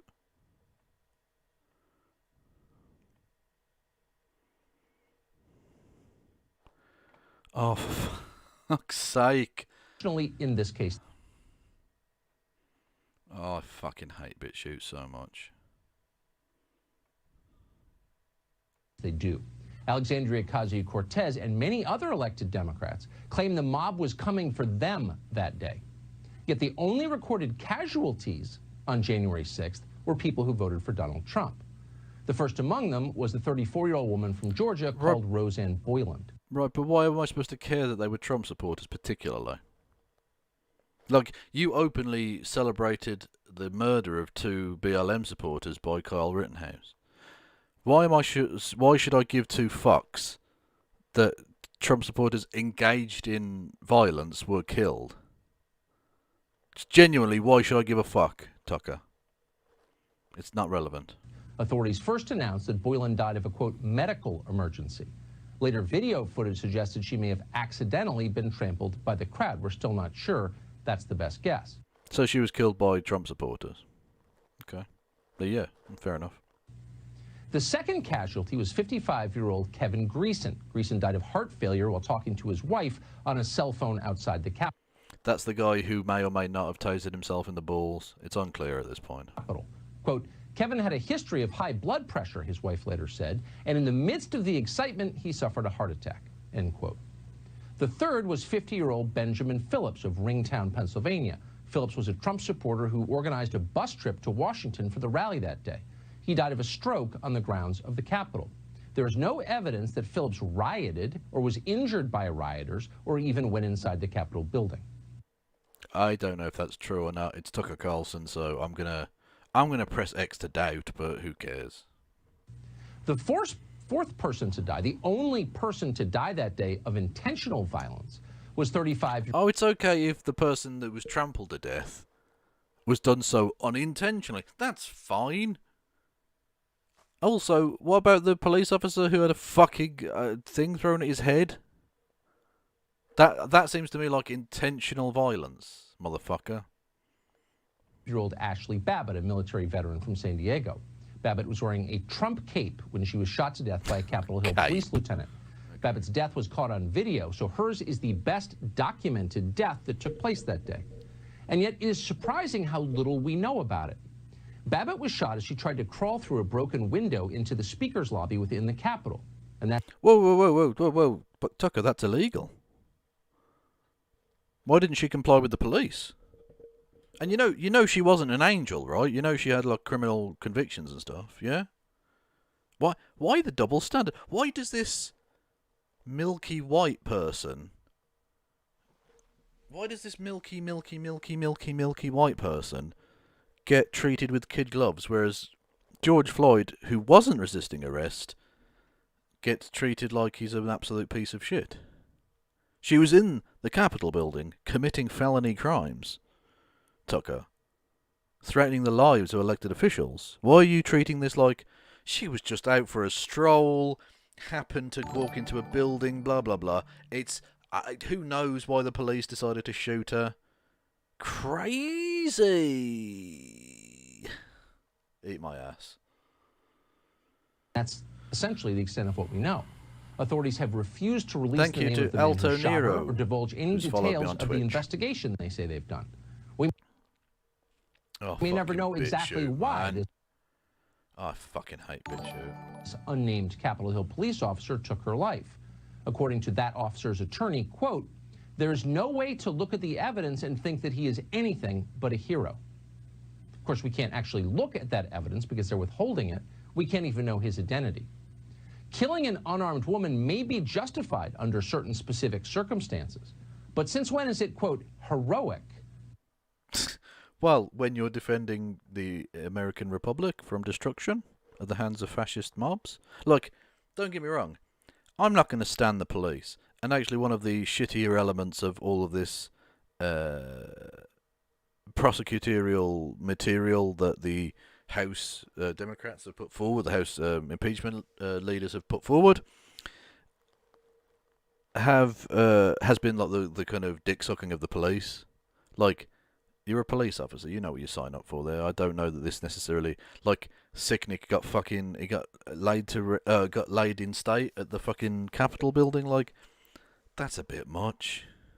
Like, it's not cool that he died or anything, don't get me wrong, I'm not being a prick about it there. I'm just saying, like, you don't need to rim them every 5 minutes. Like, they are kind of a mixed bag, let's say. Let's just leave it there and say mixed bag, the American police force. When the dead woman has read QAnon websites? He's a QAnon aren't supporter. Asking that question. One Republican member of Congress from Oklahoma says he immediately hugged the officer who shot Ashley Babbitt. You did what you had to do, the congressman said. But did the officer really have to do that? We don't know. It would be nice to know. Maybe someone could ask. We do know that I'm sure they did ask. I'm sure they did, Tucker. Wow. He's really upset that this woman committing crimes was killed. Not so much about the black people not committing crimes that get killed. Babbitt was not holding a weapon when she was killed. Nevertheless, at the impeachment So hearing what? this week, Congressman David... I don't give a fuck. I don't care. That's so irrelevant, motherfucker.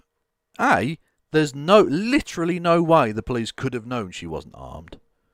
You can't assume someone breaking through a door to try and get to the Senate building or Senate chamber isn't armed. You have to assume she's armed.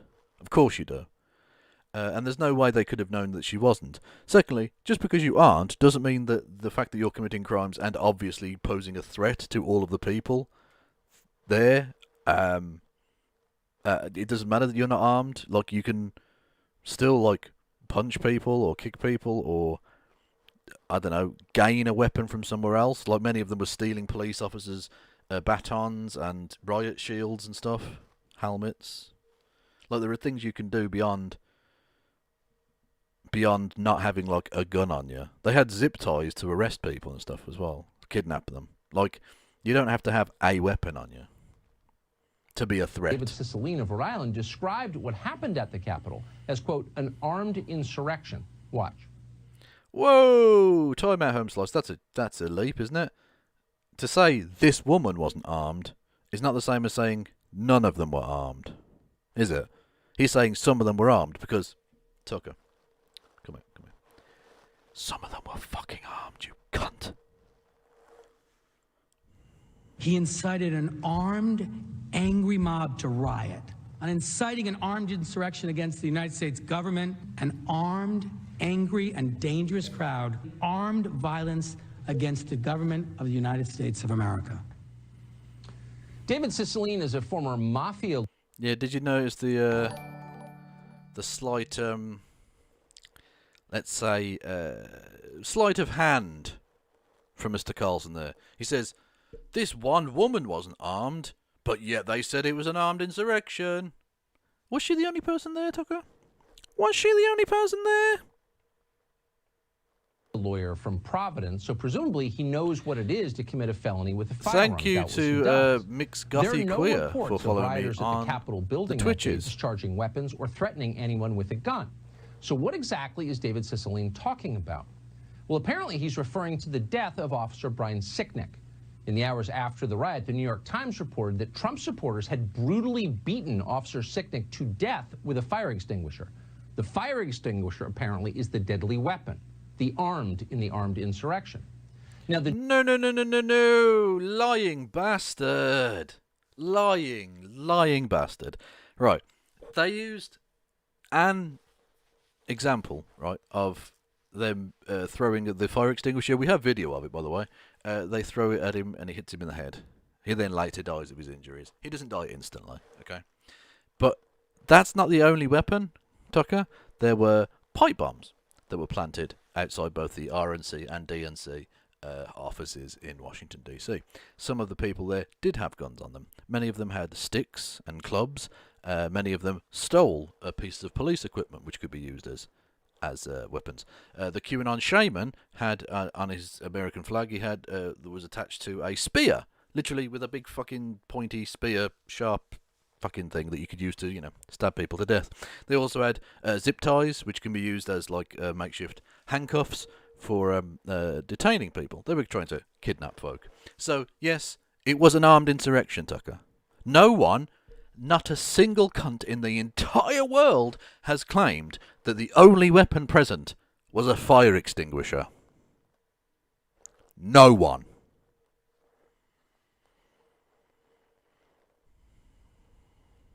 Oh, fuck off, BitChute.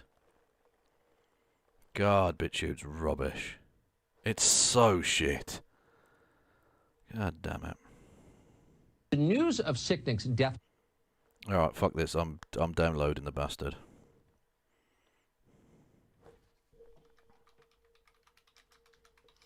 Stick with me, people. BitChute video source.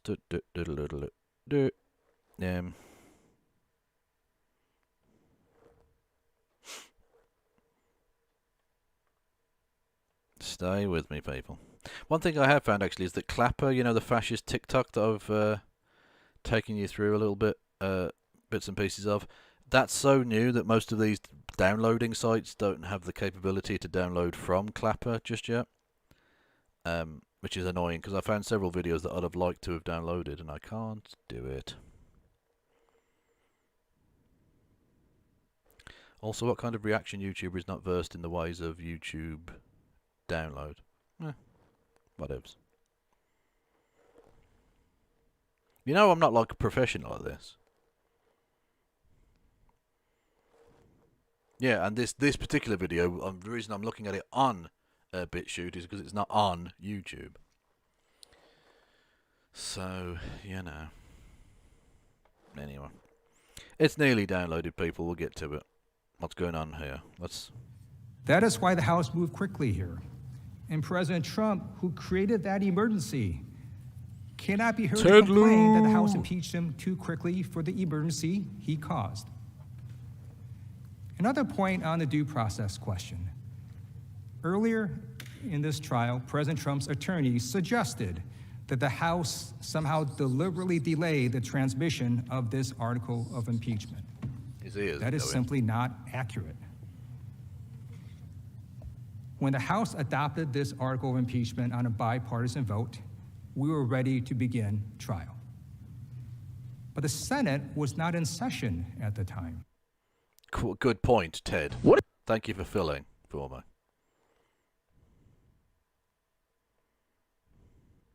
Come on. Oh, for fuck. Most basic questions remain unanswered more than a month after the fact in the Capitol. And Republicans aren't asking that question. One Republican member of Congress from Oklahoma, watch, of the United States. As he does. There are no... There we go, right, okay. Fuck me. That is deeply annoying. Right. What do I need to do? Window capture. Change that to... no, that's not right. Why won't it change? Show me the thing, you dickhead. Apologies, everyone. I'm having to do this on the fly because BitChute's so fucking rubbish. I have it all prepared, and now it's gone to wank. Right. Why won't you... No, that's also not right. Oh, for fuck... Watch live. Why won't it do... Okay. Hello. Reports of rioters at the Capitol building that day discharging weapons or threatening anyone with a gun. So what exactly is David Cicilline talking about? Yeah, not threatening people with a gun. That's true. So what? Is gun the only weapon in the world? About? Well, apparently he's referring to the death of Officer Brian Sicknick. In the hours after the riot, the New York Times reported that Trump supporters had brutally beaten Officer Sicknick to death with a fire extinguisher. The fire extinguisher, apparently, is the deadly weapon, the armed in the armed insurrection. Again, now, the news of Sicknick's death by violence was quickly picked up by countless other media outlets. Cable television anchors repeated and then amplified it. Officer Brian Sicknick died after being hit in the head with a fire extinguisher during the hours-long attack. They beat a Capitol police officer to death with a fire extinguisher. Officer Brian Sicknick died after being hit in the head with a fire extinguisher during the fight. He died at the age of 42 after he was bludgeoned with a fire extinguisher. Capitol Hill police officer beaten to death with a fire extinguisher by a white supremacist mob. It's horrifying. It is. You're quite correct, Tucker. Although I suspect you're now going to go Alex Jones on us. And that is the story they were telling. It's a story they still are telling. Because that account it's true. forms the basis of the myth that Democrats have constructed around January 6th. Sicknick's remains lay in state at the Capitol building. Streams of politicians, the very same people who just months before had told us that cops were racist by definition. Right, who said that? Literally, who said that, Tucker? It's the same lie he's been telling about, oh, they want to defund the police, even though literally not a single senator ran on defund the police. Fucking lying bastard. Those same people praised Brian Sicknick as a hero. They had finally found a police officer who served their political uses. Unlike you, when your political uses are the murder of black people. That's the only reason you like police officers, Tucker. Kamala Harris and her husband, for example, arrived to pay their respects, and as they did, they said not one thing about defunding the police. Right, but she didn't run on defunding the police, you lying cuckhead. Also, she used to be a fucking state prosecutor. She was, what's the phrase? The fucking bollocks. Not Solicitor General, whatever it's called. Anyway, the lead fucking cop in California, basically.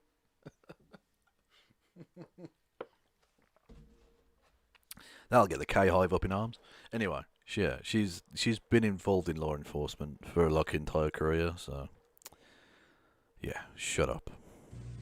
But in fact, the story they told was a lie, from beginning to end. Officer Sicknick was not beaten to death, not with a fire extinguisher, not with anything else. According to an exhaustive and fascinating new analysis on Revolver News, there's no evidence that Brian Sicknick was hit with a fire extinguisher at any point during the day. None. Revolver News. What's Revolver News, do we wonder? Should we take a little look? Hang on. Oh, hang on. No, cancel. Yep. There we go. Let's take a look at Revolver News.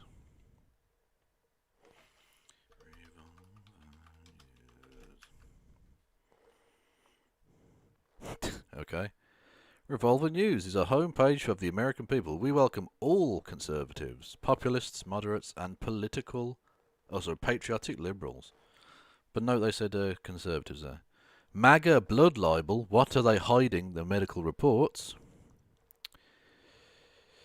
Who was the last person to see Officer Sicknick alive? No, thanks, I don't. Tucker Carlson covers explosive Revolver News piece on opening monologue.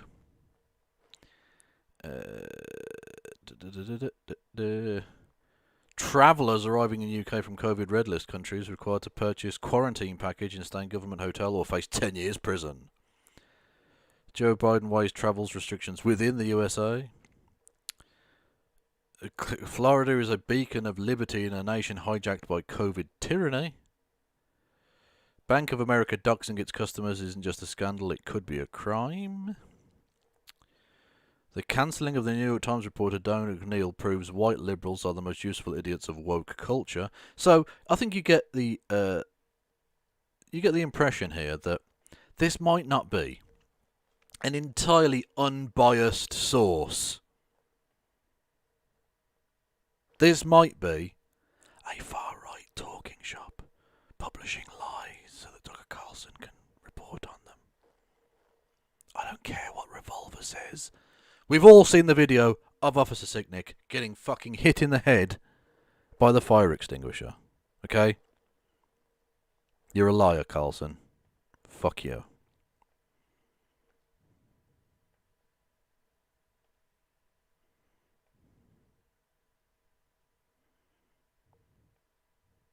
Why isn't that showing up? What? Camera. Screen. No video, nothing. Why The isn't it officer's showing? body apparently bore no signs of trauma. In fact, on the night of January 6th, long after rioters... No sign of trauma. How did he die then? He just keeled over? The fuck are you talking about? There we go. Sorry. Yeah, how did he die then, Tucker?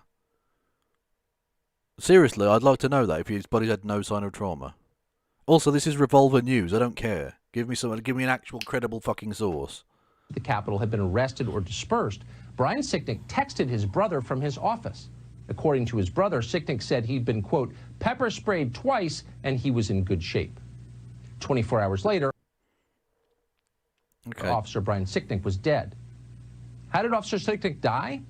The head of the Capitol Police Union has said he had a stroke, no cause given. More than that, we still don't know. Sicknick's body... We still don't know. Okay. Let's go. Hang on. I want to actually read that article from the shithouse site. Revolver. Right. So why are they? So MAGA blood libel. Why are they hiding the medical report? Okay. Let's have a look. Last week, CNN tactically baffled by a simple question that grows stranger every day. Why are investigators struggling to build a murder case in the death of U.S. Capitol Police Officer Sicknick? The stakes are high. I suppose it's because it's difficult to know necessarily who threw it or whatever, I think. Anyway, the stakes are high. Officer Sicknick's death is the only purported death by a large tourist crowd. Tucker, you're seriously going to bring to me an article that describes even what you describe as a riot as a largely tourist crowd. The source of the decade, everyone. I give you a largely tourist crowd. This would make the North Korean fucking news agency blush with how fucking propagandist it is. Holy shit. Just unbelievable, man. Oh.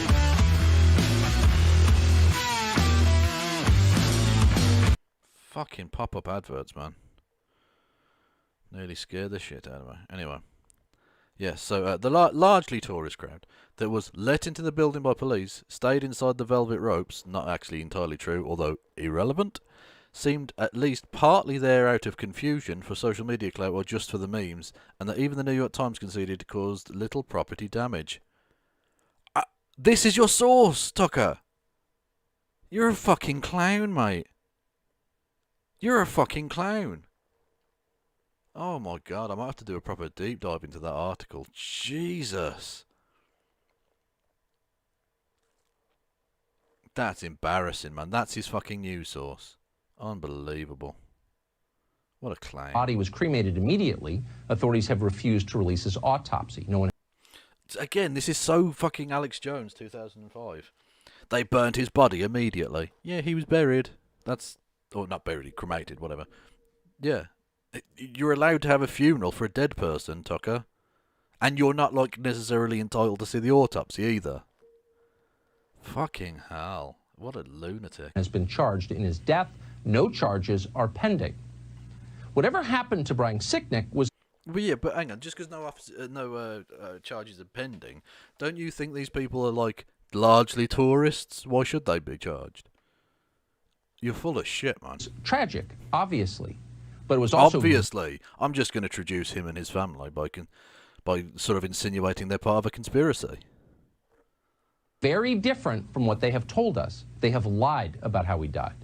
They've lied about a lot. No, they haven't, Tucker. You haven't shown that. You've got one article from a shithouse site. From a digital shit pit. For example, how did this riot start? Was it a spontaneous event incited by a reckless president on his way out in a fit of vicious pique? Not quite. I would go with a well-prepared, seemingly spontaneous event. A lot of them probably got caught up in the mob mentality, but there's no doubt a lot of them were there and had planned to do this. We have the records from social media proving that that's the case, Tucker. But I think a lot of them did get caught up in this. But Rudy Giuliani and Sidney Powell and Lynn Wood and Donald Trump had all been priming these people for fucking weeks to do this. So it's not really spontaneous in the broader definition of spontaneous. That's one version of the story. Or was the riot long planned? Was it a conspiracy? That's a bit of both. Depends on the individuals in question, Tucker. Some of them definitely had planned this for a long time. They turned up fully prepared. The guy who had fucking zip ties and tactical gear and stuff, that guy had planned. The old woman, the sort of crazy looking old woman who just wandered in there, I think that was probably spontaneous. She probably was mostly a tourist, to be honest, but she was also still committing a felony crime. But, you know. Another version of the story. Both cannot be true. This weekend... Well, no, they both can be true to an extent. They both can't be absolutely true, because that would be contradictory. But life is not all black and white, regardless of what your white nationalist thinking would tell you. And the former chief of the Capitol Hill Police, Stephen Sund, claimed in a letter to Nancy Pelosi that there was no intelligence suggesting that a riot might be imminent at the Capitol. Apparently, the Washington Post has better sources than Chief Sund does. Days after January... Or, and again, stay with me, Tucker, on this one. The police guy was lying to try and cover for the fact that his officers were, in some cases, in active collusion and in other cases, woefully underprepared for the events of the day and didn't do their job properly. Or weren't able to do their job properly, whatever. Like, there's a perfectly legitimate or perfectly understandable reason why he would do that, and yet you're completely ignoring that to just go, oh, Nancy Pelosi lied then. Okay. January 6th, the newspaper reported that it was well known that a group of Trump supporters was headed to the city to cause trouble. Tucker, I've been telling you that on my fucking channel for weeks in advance. I was telling you that we're going to do terrorism. In fact, I'm actually relatively surprised it's been as sporadic in some senses. I thought it would be a much more sustained campaign of terrorism. I think the 6th scared a lot of people and they've stayed quiet. I would not be surprised if there's an attempt on Joe Biden's life, or Kamala Harris's life, or AOC's life, or even Mike Pence's life within the next year. That's how riled up these motherfuckers have been by scum like you. The FBI almost certainly knew this. The feds likely had paid informers in the ranks of protesters. Okay, I mean, it's possible, Tucker, but most likely seems a bit much. One of the rioters, we learned this yesterday, was a former FBI employee. Was he still on the FBI payroll? Again, this is so fucking Alex Jones. Dickhead, there were loads of ex-police officers and military. Because it's right-wing garbage. So yeah, obviously. He wouldn't be the first. So if the authorities knew that violence might be coming to the Capitol, where was the necessary security? It wasn't there. In fact, the response of law enforcement on the scene that day is baffling the more deeply you look into it. In some publicly available videos, Capitol Hill police seem to be all but inviting rioters into the building. Here's one example.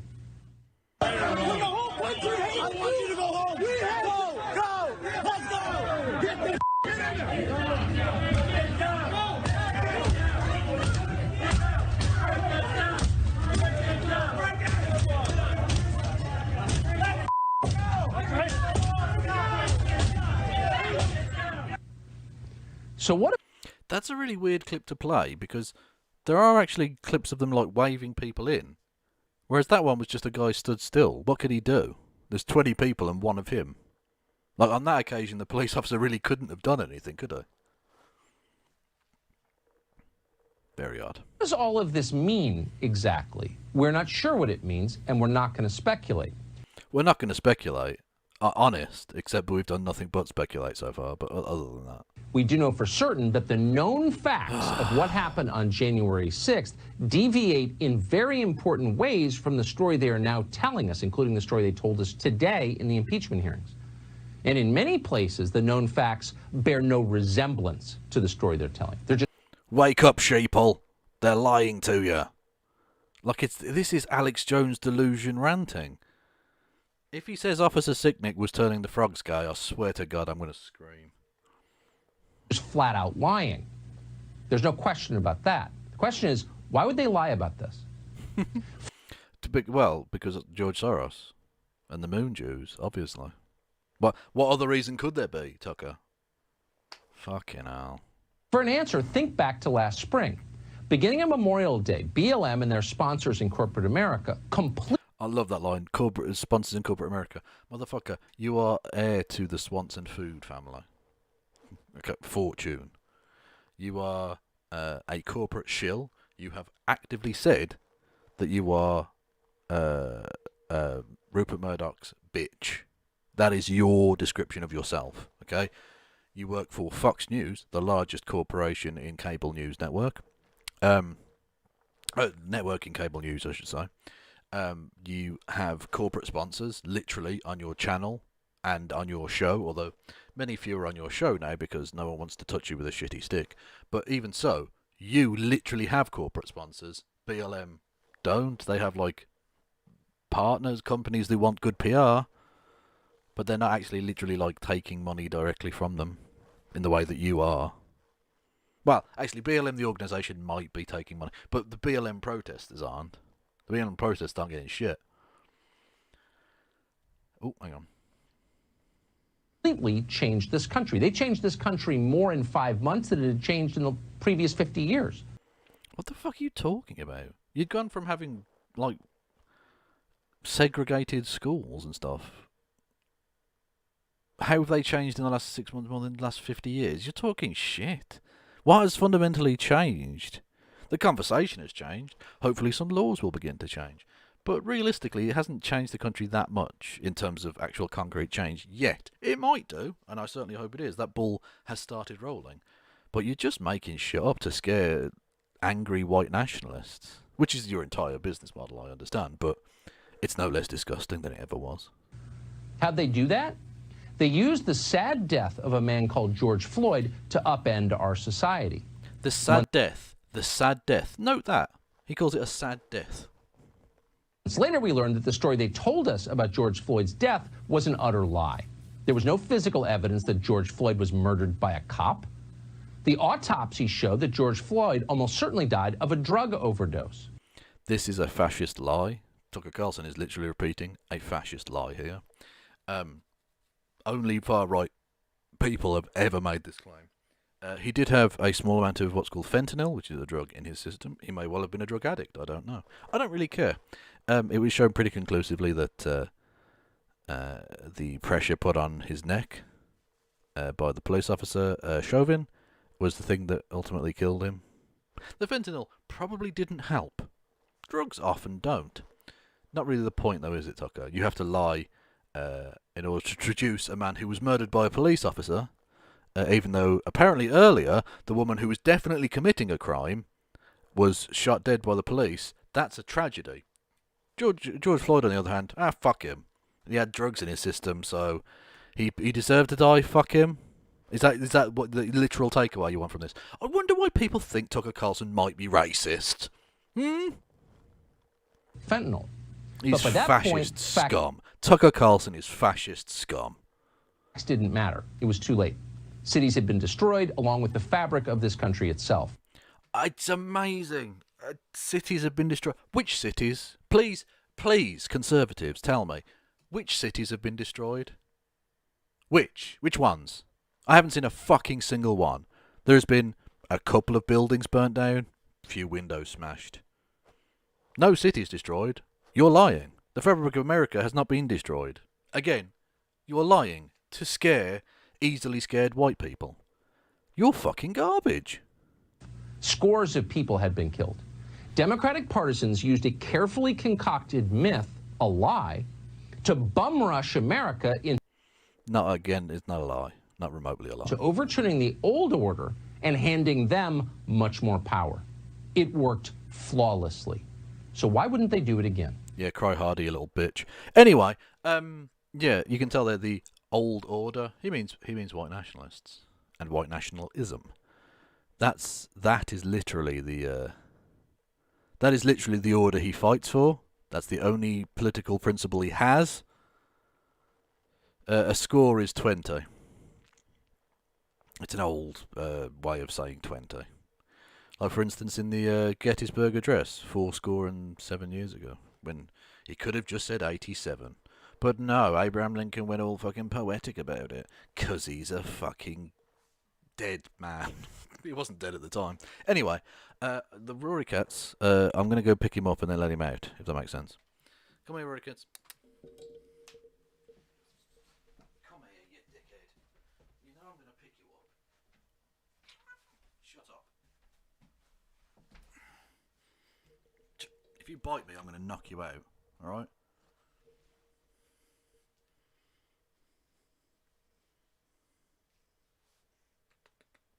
Toe beans. Toe beans.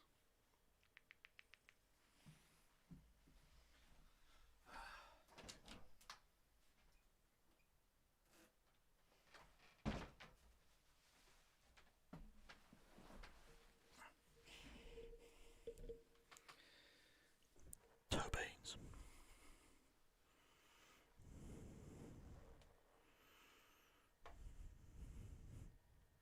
Anyway, let's have a little bit more of this. Hell, you're not going to have a country anymore. And here's the thing, that wasn't metaphorical. It wasn't rhetorical. He'd already made it perfectly clear that when he said fight, he meant it. And that when followers, in fact, fought, when they engaged in violence, that he'd praise and honor them as patriots. He implied that it was okay to break the law because the election was being stolen. Well, yeah, obviously Rory Katz is better than Tucker Carlson. But I mean, You I've remember had the shits clip that were better than Tucker that Carlson. Manager Dean showed you earlier in this trial. He told them, quote is on the screen, when you catch somebody in a fraud, you're allowed to go by very different rules. Remember how all of his supporters, some of his supporters across social media were treating this as a war, talking about bringing in the cavalry? Well, President Trump made clear what those different rules were. He'd been making it clear for months. So, let's have trial by combat. And Rudy, you did a great job. He's got guts. You know what? He's got guts, unlike a lot of people in the Republican Party. He's got guts. He fights. See, that should be enough. Those two clips should be enough. That in of itself is his message pretty slam dunk. Was crystal clear. And it was understood immediately, instantly, by his followers. And we don't have to guess. We don't have to guess as to how they reacted. We can look at how people reacted to what he said. You saw them. And you saw the violence. It's pretty simple. Someone called me a soy boy. And it's they did. Always 2016 for these people. It'll never not be. And we know this because they told us.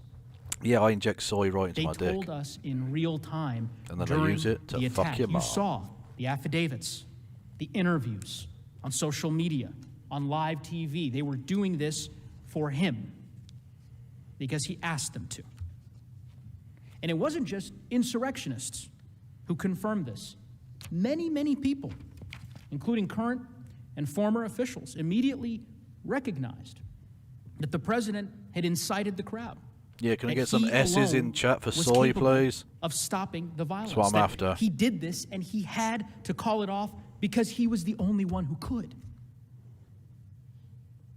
Let's see what Representative McCarthy, Representative Gallagher, Chris Christie, Representative Kinzinger, good S's, and Representative I like the Katko S's. had to say.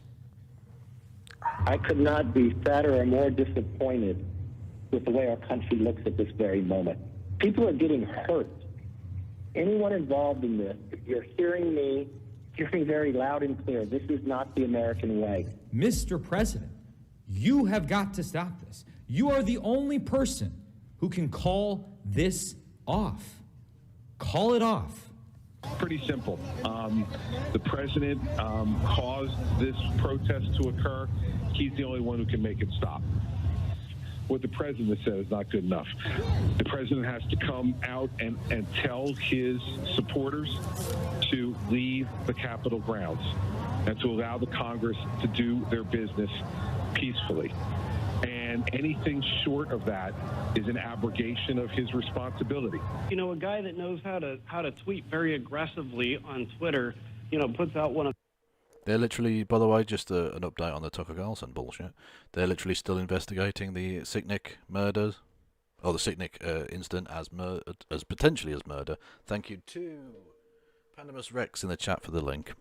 Yeah, so federal authorities have narrowed to a handful of the number of suspects in the death of U.S. Capitol Police officer Brian Sicknick. A U.S. official briefed on the probe said Wednesday, raising hopes that the investigators can bring charges in the case. This is from the 11th of February, so literally today. New video evidence from the US Capitol on the 6th of January has aided the work of the FBI and prosecutors in the US Attorney's Office in Washington, D.C.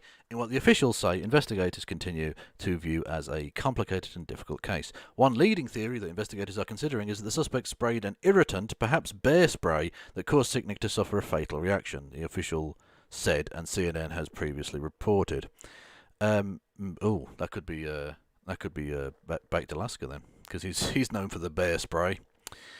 In police audio played at former President Donald Trump's Senate impeachment trial Wednesday, officers could be heard screaming during the attack that some members of the violent mob were spraying them with bear spray, and Republican Senator Mitt Romney of Utah told reporters Wednesday that Capitol Police Officer Eugene Goodman had indicated to him that he had to breathe a lot of bear spray and tear gas and that he was nauseated while serving on January the 6th. The pair had spoken during a break in the trial. Yeah. So, they're literally still investigating it. So when he says, they haven't brought charges of murder yet. They haven't brought any charges of murder. Well, yeah, because they're still investigating it, Tucker. Do you suspect that it might be good that they don't do that just yet? When they don't have the necessary case in place just yet? Investigation is the bit before charging and trial. Who knew? You can see it on the slide. That these are the things that happen when a sacred landslide election victory is so unceremoniously and viciously stripped away. That is what he was focused on. Spreading the big lie and praising the mob that attacked us and our government. You heard Manager Cicilline describe reports. The president was delighted, enthusiastic, confused that others didn't share his excitement as he watched the attack unfold on TV. He cared more about pressing his efforts to overturn the election than he did about saving lives, our lives. Look at what President Trump did that day after the rally. It's important. He did virtually nothing. We've seen, Manager Castro mentioned this, that when President Trump wants to stop something, he does so simply, easily, quickly. But aside from 4 tweets and a short clip during the over 5-hour-long attack, he did nothing. Fuck all. He did fuck all. On January 6th, he didn't condemn the attack. He didn't condemn the attackers. Didn't say that he would send help. He said he loved them. To defend us. They were special. Or defend law enforcement. He didn't react to the violence with shock or horror or dismay as we did. He didn't immediately rush to Twitter and demand in the clearest possible terms that the mob disperse, that they stop it, that they retreat. Instead, he issued messages in the afternoon that sided with them. The insurrectionists who had left police officers battered and bloodied.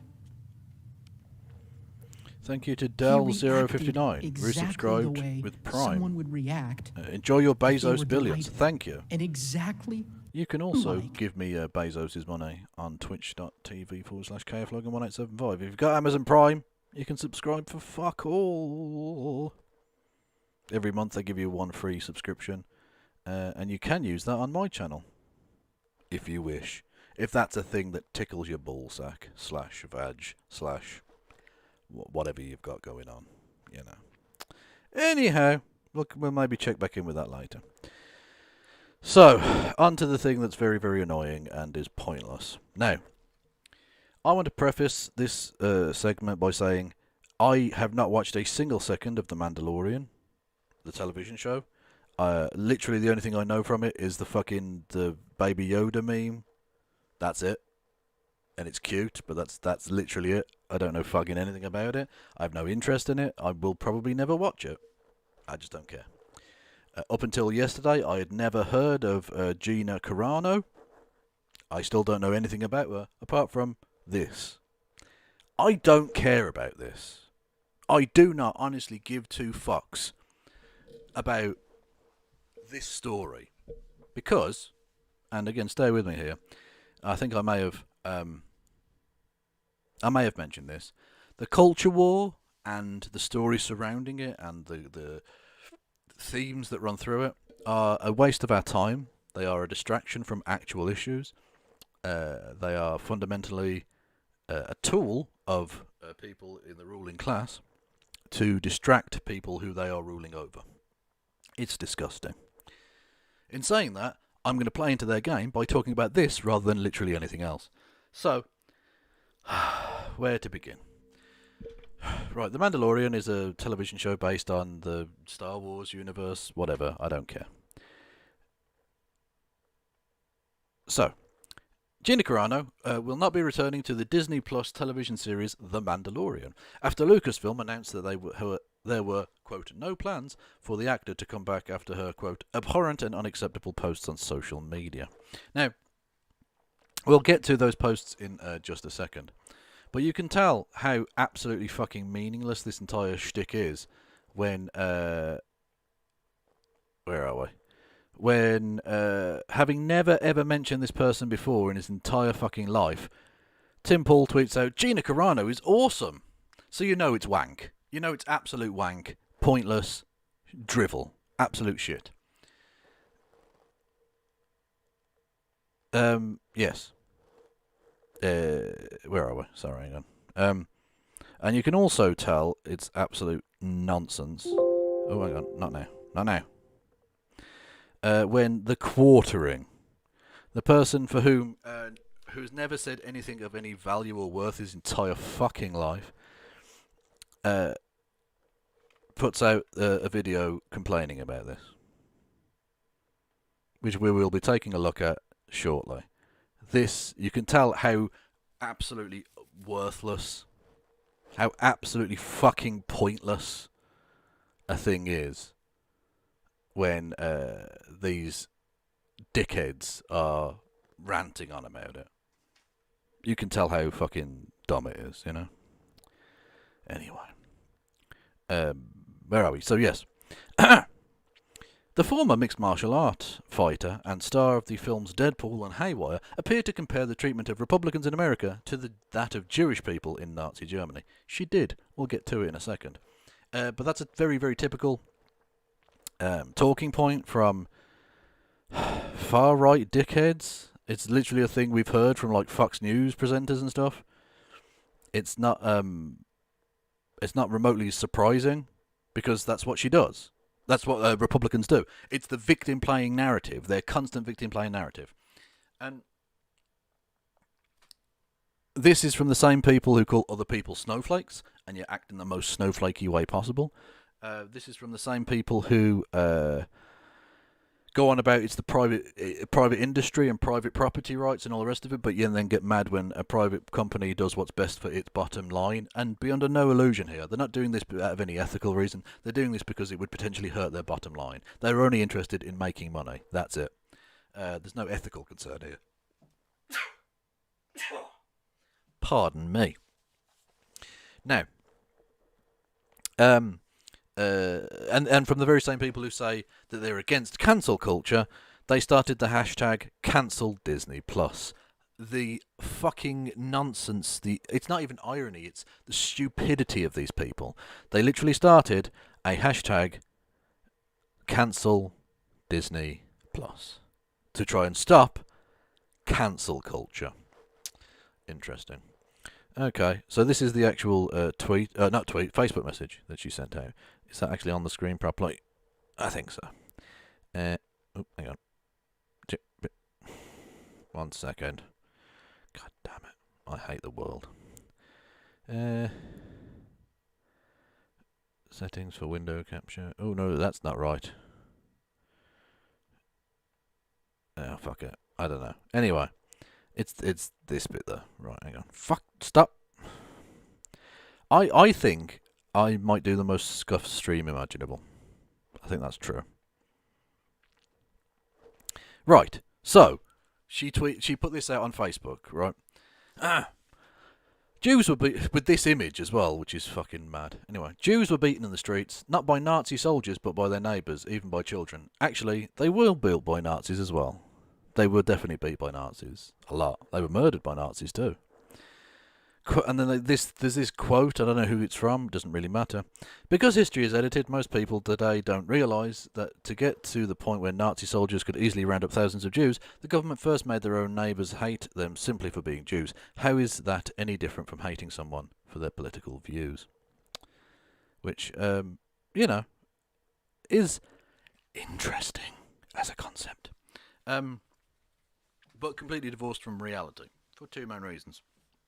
Firstly, the government didn't just say things that were a little bit rude about people. They literally had forced indoctrination in schools and stuff. They had even down to passing laws which literally said that like Jewish people couldn't marry non-Jewish people, Jewish people couldn't own property or businesses, things like that. That has not happened to Conservatives in any way whatsoever. Secondly, you, Gina, have in no way got a leg to stand on this, because you are a massive supporter of Donald Trump. Another thing for which you claim you've been cancelled, but you've been on The Mandalorian for months and months since having supported Donald Trump, so clearly that's not true either. As a massive supporter of Donald Trump, you do not get to criticise others for turning people against one another. Because Donald Trump's entire shtick is that his supporters love him because he hates and annoys and upsets the very people that they hate, annoy and upset. The only fucking political outlet that Donald Trump provides is that of division. That's the only thing he fucking does. That's why you like him, because you see in him a way of dehumanising your political opponents. Okay? Joe Biden, for his many, many faults, has not tried to divide people. He has not tried to tell you that Conservatives are evil scum. Donald Trump did do that with liberals and with leftists. So you, Gina Carano, can fuck off. Anyway. So, obviously offensive, obviously fucked up. Disney looked at that and went, no, that's bad for the bottom line. Got rid of him. Her, sorry, not him. Fuck's sake. Got rid of her from her role. And can I just say, especially given that we're about to look at a quartering video, please, please, Disney, please. I will even buy a subscription to Disney Plus if you cast Brie Larson in that role. Okay? Please. Recast the role as Brie Larson. Please. I want to see the Quartering's face melt, like the guy when they open the Ark of the Covenant in Raiders of the Lost Ark and the Nazi's face melts. That will happen if the news of Brie Larson's casting in that role ever happens to the Quartering. His face will just instantly melt, showing that he's got no brain in his head as well, which would be fun. So yeah. Anyhow, let's listen to this dickhead. I need you to leave a like on this video. I need you to leave a comment on this video. I need you to share this video. I need you to eat my fucking ass. You fucking dick. You to, if you are a current subscribing member of Disney Plus, to tweet this video out under the hashtag cancel Disney Plus, as I have just done after the predictable, I predicted it. So he's tweeted this out under cancel Disney Plus. He's trying desperately to cancel Disney Plus, to try and stop cancel culture. So definitely time for a bit of this, I think. Logan's amazing conservatives of cancel culture. Cocks and penis. Yes, it's the conservatives of cancel culture. The conservatives so desperately against cancel culture that they want to do cancel culture. The hypocrisy is disgusting. Anyway. Just 2 hours ago, that the cancel culture and social media will get Gina Carano fired, and just that has happened. But you're now doing cancel culture. They took a political stance, based entirely, by the way, again on on their bottom line, entirely on profits. They don't give two fucks about the hurt feelings of Jewish people or anything like that. They're only giving a fuck about their bottom line. They've made their choice, and you are now cancelling them for that. You are doing the cancel culture, Jeremy, you smooth-brained twat. This is disgusting. And it's disgusting. Somehow. Losers that are celebrating it now, acting like... I would generally be like, oh, that's me, I'm the one celebrating. But like I say, I don't care, really. Like, it's a show I didn't watch, and she said a dumb thing, and they fired her. Okay. Like, that's fine. But I was not invested enough in it to really care. Like, it's good that she got fired, because she said a fucking shit thing. Cool, but I'm not like going to celebrate. I'm not that emotionally invested in the situation. But, you know. Well, she did it to herself. I mean, you can see all of these pro-censorship losers, like Blue Ray Angel, Gina Carano got you all got me fired from The Mandalorian, all of us. You did it to yourself. Oh, you salty little fuckhead. Oh, it's delicious. All of these people celebrating, calling it abhorrent and unacceptable social... You're a fucking moron. That quote, abhorrent and unacceptable, is literally a quote from Disney. That's from the press release that Disney put out. That's not them saying that, that's Disney saying that. Media posts? No. There is absolutely zero chance I'm watching The Mandalorian anymore at all. So, they've taken the corporate decision that they think more people will watch it than not watch it if they do this than the other thing. That's all that matters. Also, good. I'd rather you be driven out of fandoms because you're scum. You've shown, Jeremy, via your harassing and doxing of people within the Magic the Gathering community back in the day that you were kicked out of the Magic the Gathering community for, that you have no place around other people. You're a toxic individual on every possible level. Yeah, so good. Don't watch it. Let the actual decent human beings who enjoy that show and that community, let them have it. Good. Period. You can watch, and I'm not paying for Disney Plus either, and you shouldn't either. Cancel culture. Oh, it's 1984 and 1985, all together in one. This is absolutely pathetic. It is absolutely... I agree. Your response to this is absolutely pathetic. That is absolutely correct. Q-bomb. Cowardly, and anyone supporting this is a loser. And every one of her co-stars is quietly sitting there thinking like, boy, I'm sure glad I'm part of the same weirdo freaking cult that everyone else is. That's exactly what just happened to Gina Carano. Variety reports. Lucasfilm drops Mandalorian. It's so disjointed. Has he ever put any fucking video, any effort into any video ever? Has that ever happened? I've never seen it. He's never put any effort in that I ever known. Lorraine star Gina Carano following offensive social media posts. Yeah, they are offensive. Just saying it in a silly voice doesn't make it not offensive. Gina Carano is not currently employed by Lucasfilm, the company said in a statement Wednesday after controversy erupted over the Mandalorian star's social media posts. Gina Carano is not currently employed by Lucasfilm, and there are no plans for her to be in the future. A Lucasfilm spokesperson said in a statement, nevertheless, her social media posts denigrating people based on their culture and religious identities are abhorrent and unacceptable. I'm not exactly sure what this is in reference to. The Holocaust. Because she referenced the Holocaust, which I don't know if you're aware, and maybe some of your fans might disagree with this, but nonetheless, it was a thing that involved the murder of roughly 6 million Jewish people and about 1 million others, as well as, of course, you could add in the millions of Russian POWs as well, but that's a separate historical debate. And she referenced that in regards to conservatives in America being criticised or having their Twitter account taken away from them. Like, I'll put it this way. Quartering. Jeremy. Even though you look like a fucking... I don't even know what you look like. You look like a Wookiee that's been partly shaven. But your face looks like a hamburger that someone's drawn a frowny, angry face on.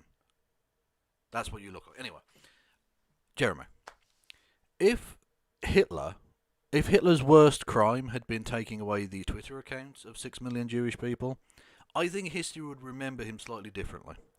And I think that explains, rather succinctly, albeit in a slightly weird way, the difference between the current situation that conservatives in America find themselves in and the situation that Jewish people found themselves in Europe in the 1930s and 40s.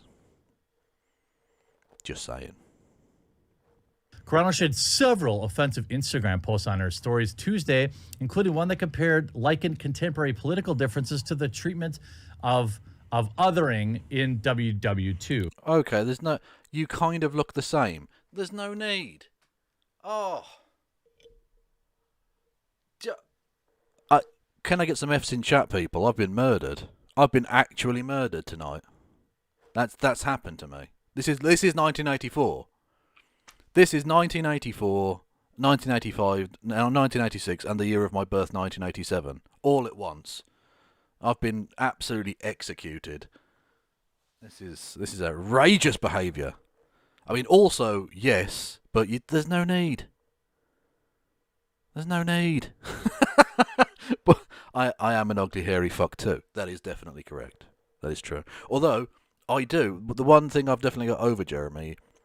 in many things I have, but one thing I definitely have is I tend to urinate in the correct place in my house. The bit of my house, I am 33, correct. I tend to urinate in my house in the sort of pre-created,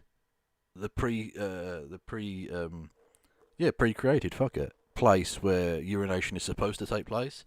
That being the toilet. That's where I do it. You can then flush it, and it goes away. It's a thing. This is a sentiment that I agree with.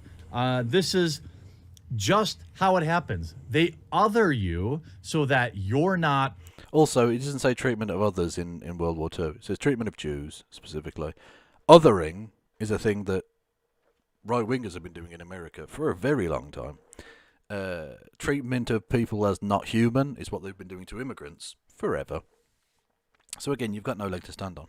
But I just wonder, this is interesting, this comparison to Jewish people and Nazi Germany, because even though he denigrates the concept here of offensive tweets or like social media posts and that othering people is bad, there is one instance where he took the othering of a person, a human being I think you've definitely all heard of.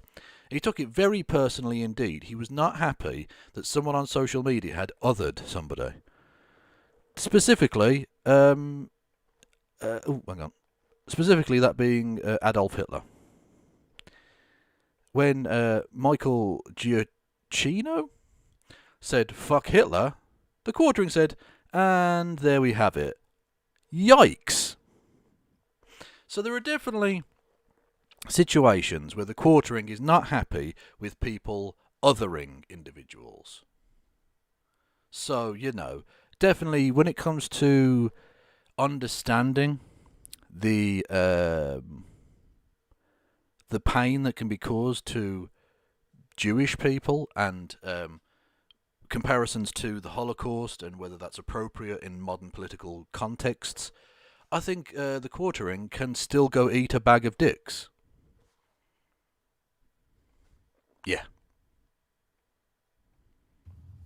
A person they have to think about as a human, and then they can justify to themselves the inhuman ways in which they treat you. Is that like the inhuman ways in which you said, oh, fuck grandma? When you were going on about just opening up and letting old people die of the coronavirus? Do you remember that? Do you remember that, quartering?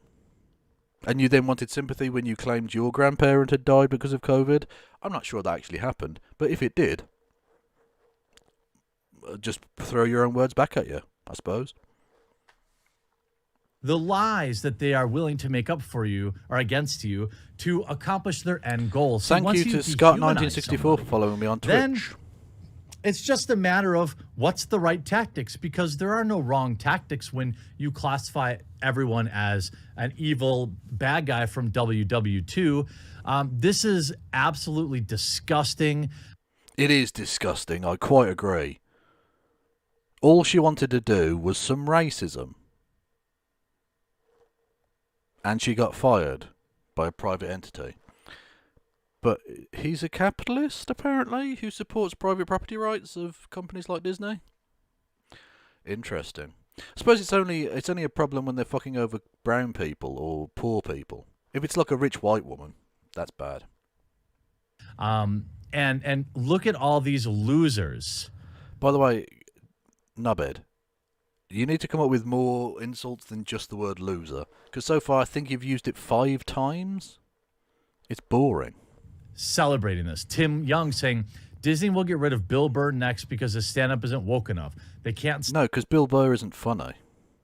That's why they should get rid of Bill Burr. He's not a humorous man. He's just a snarky twat. Stop with Gina Carano. Get in line with leftist ideology or you're canceled. Gina Carano, you are trying to cancel Disney Plus now. I'd love to know that source, by the way, or get an official comment. Well, it has been official. And all these people, like... crab dance. Why? Look how salty he is of the crab dance. Oh, beautiful. Absolutely beautiful.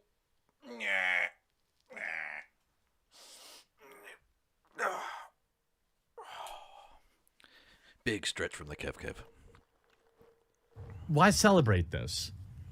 You shouldn't be celebrating anyone losing their job for the... Except that you've literally done that with loads of like people you don't like, quartering. You've literally done that many, many times. Wasn't he like one of the main cheerleaders when James Gunn got fired? I think he was, wasn't he? He certainly, I remember him doing this at least a couple of occasions with people. Your hypocrisy is just endless. Much like your gut. The most part. And especially one that you could have just, I don't know. Did you give me £10? I haven't had a notification, young Andrew. If you have, then thank you. I appreciate it enormously, but I haven't had a notification of that, so apologies. I would acknowledge it had I been aware of it. Okay. Not followed her on Twitter. You could have not been triggered by her posts. Dude, you don't get to accuse anyone else of being triggered when you're literally like, they're celebrating on Twitter. Twat. Yeah. Yes, thank you to, well, I don't know if you want your real name mentioned, but anyway, thank you for $10. Yeah, or £10 even. Much appreciated. They did that via PayPal, which again is an option if you want to. PayPal is linked below. But there's also the Streamlabs, and if you want to make a regular monthly donation, Patreon is there as well. But anyway, yeah, you're literally the one getting like triggered. Again, it's always 2016 with these people. It's triggered, SJW, snowflake. It's all that shit. This is really, truly disgusting. This is exactly... He's got such a limited vocabulary. He's used the word loser a million times, disgusting a million times. Like, it's... What the fuck, man? Ugh, it's so embarrassing. It is. It's that I'm not owned, you're owned, as I slowly turn into a corn cob. What she was saying. You get that, right? You get that was her point. That the media dehumanized people back in WW2, and propaganda did, so that... Like when Donald Trump was saying that Mexicans were rapists, or when Tucker Carlson says that immigrants are making America dirty, or when, they're literally putting them in cages, letting them get raped and killed, letting them just die of COVID in unspeakable fucking numbers, letting them die of thirst in the fucking desert. I would suggest that's a little more dehumanizing than you getting some criticism on Twitter. And by the way, you shithead, you said you were going to stay off Twitter. You've quit Twitter, I think, 3 or 4 times now, and yet you still keep going back. Why is that? It was easier for everyday people to justify treating you poorly. That's exactly, by the way, co-signed by the same people who call everybody the bad guys from WW2. Which, by the way, you have done multiple times as well. You have called many people Nazis. You've also called many people communists when you don't know their politics at all. So, again, you don't have a leg to stand on. If you're celebrating... Which might end up being literally true if the diabetes gets you. Hey-oh. I can do that joke. My mum's got diabetes. Leave me alone. This, which means I've got a statistically higher than average chance of getting it, so... What you're really doing is outing yourself, to be one of the most disgusting humans alive. And look at all these... You are one of the most disgusting humans alive. Yeah. Losers. Like, this is not... this is the least... How would I say... The most disingenuous representation of what she said. She wasn't comparing being a Republican to being a Jew. Yes, she was. That's literally the exact same thing. It is literally the exact same thing that she was doing. She was saying, being a conservative now is like being a Jew back then. That is actually the thing she was saying. You have type 2 diabetes. Which one's that? Because I know I forget which one my mum has, but she's the one where there's 2 types of diabetes. To complete distraction here. There's one where your body doesn't produce insulin, but does react to it, which is the one my mum has. So she has to inject insulin into her stomach or upper thigh every an hour before she eats her main meal and stuff. So yeah, she's there's that one. And then there's the more dangerous one, is where it's your body doesn't react at all to insulin, whether it creates it or not, which is the bad one. That's type 2. Okay.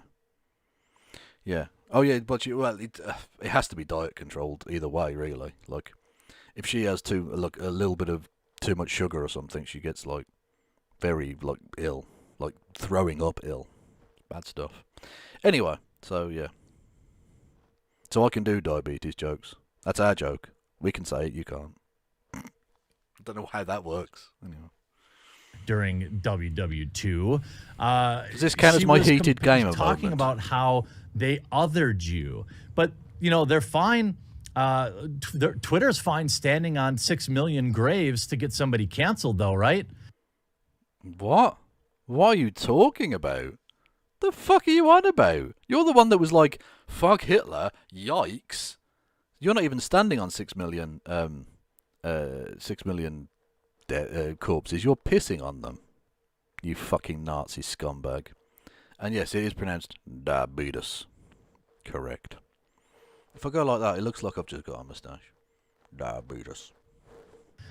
They're fine. They're fine standing on 6 million graves to get somebody fired from a job that they don't like. Dude, you said yikes to fuck Hitler. Like, you can't play the I care about the victims of the Holocaust game when you're literally yikesing fuck Hitler. To get somebody banned from Twitter that they don't like. This is absolutely ridiculous. These people were never really offended by this. They've just been lurking, waiting, plotting, lying openly, doing everything they could to smear Gina Carano and have her blacklisted from Hollywood. Oh, like they used to blacklist anyone who was vaguely to the left of Mussolini. Oh, that's a new thing, isn't it? Or are you just annoyed that it's right-wingers who no one wants to employ anymore? Interesting. Also, I presume you have some evidence for this wild conspiratorial bullshit? Jeremy? No? Okay. There's literally almost no chance at all that she'll ever work in Hollywood again because, again, her post, it's in spirit, it's correct. Even he's like, oh, no, but in spirit it's correct. Like, if you're even wincing at it, you fucking dirtbox. Imagine how normal people react to it. Because you're not a normal person, Jeremy. You're a pissing in your own basement person. And now, Disney has effectively listened to social media outrage culture and fired somebody for it. Whereas now you want them to listen to social media outrage culture and uncancel her because you cancelled them. So you're not against cancel culture, you're just annoyed you're not very good at playing it. Okay, whatever. Stay mad. I don't give a fuck. They did this with James Gunn. They brought him back. They're not bringing her back. And now that she's fired... Again, stay mad. Stay mad, you fucking jumped up little bitch. I promise you this. I will never pay for another Disney product. In my life. Oh, I'll consume it probably, but I'm never giving you a dime of my money. So you'll commit crimes. Okay, good. If I want to always good to admit to that on air. Watch something for critique purposes, I'll find a way. It's interesting that Disney forgets that there are many ways to enjoy programming without having to give Disney money. They fired Gina Carano for insensitive social media posts or posts that went against the mainstream narrative. But they're fine filming in a country with literal camps. Disney didn't care about the actual literal camps that are in China where they filmed Mulan, but... Also, okay. Look, you know what? He's got a point. China is running death camps. Disney shouldn't be filming there. That's disgusting. What I will say, Jeremy, is where was your concern for the Uyghur Muslims of China who are in those camps when you literally backed Donald Trump to be president, who we know from transcripts of conversations with Xi Jinping praised those camps? He literally said those camps were a brilliant idea. He mused about the possibility of bringing them into America. Yeah. So, please, Jeremy, from the bottom of my heart, stick it up your arse. Stick your faux moral outrage about Chinese concentration camps up your amply sized arse. You fucking liar. You mendacious little prick. But they care about these camps, apparently. This is absolutely ridiculous. They care about these camps. Dude, it's the Holocaust. Those camps don't technically exist anymore as camps anyway. Like, Auschwitz is still there. And you should definitely go there if you get a chance. It's an amazing experience. In terms of the history of the place, and it's one of the most chilling, unworldly places. Amazing. Anyway, But yeah, Jeremy, caring about the Holocaust doesn't necessarily mean you care about all things that are potentially iffy. Also, you got to bear in mind, I don't know when Mulan was filmed, but were the camps even known about at that point? I don't know. But it doesn't matter. Saying they did one bad thing, therefore they should be okay with all bad things, again, is an interesting, and I use the word interesting quite wrongly, moral stance to take. And if you have any scruples at all, you'll cancel Disney Plus. I thought you were against cancel culture. Oh no. Oh, Jeremy. For a second there, you almost had a point. And you'll let them know that this is not okay. And no, I don't want, this isn't even a bring her back thing, because she's not going to get brought back. There's zero chance Disney brings her back. There are no amount of Disney Plus cancellations that will bring her back. But think about where you spend your money. Think about...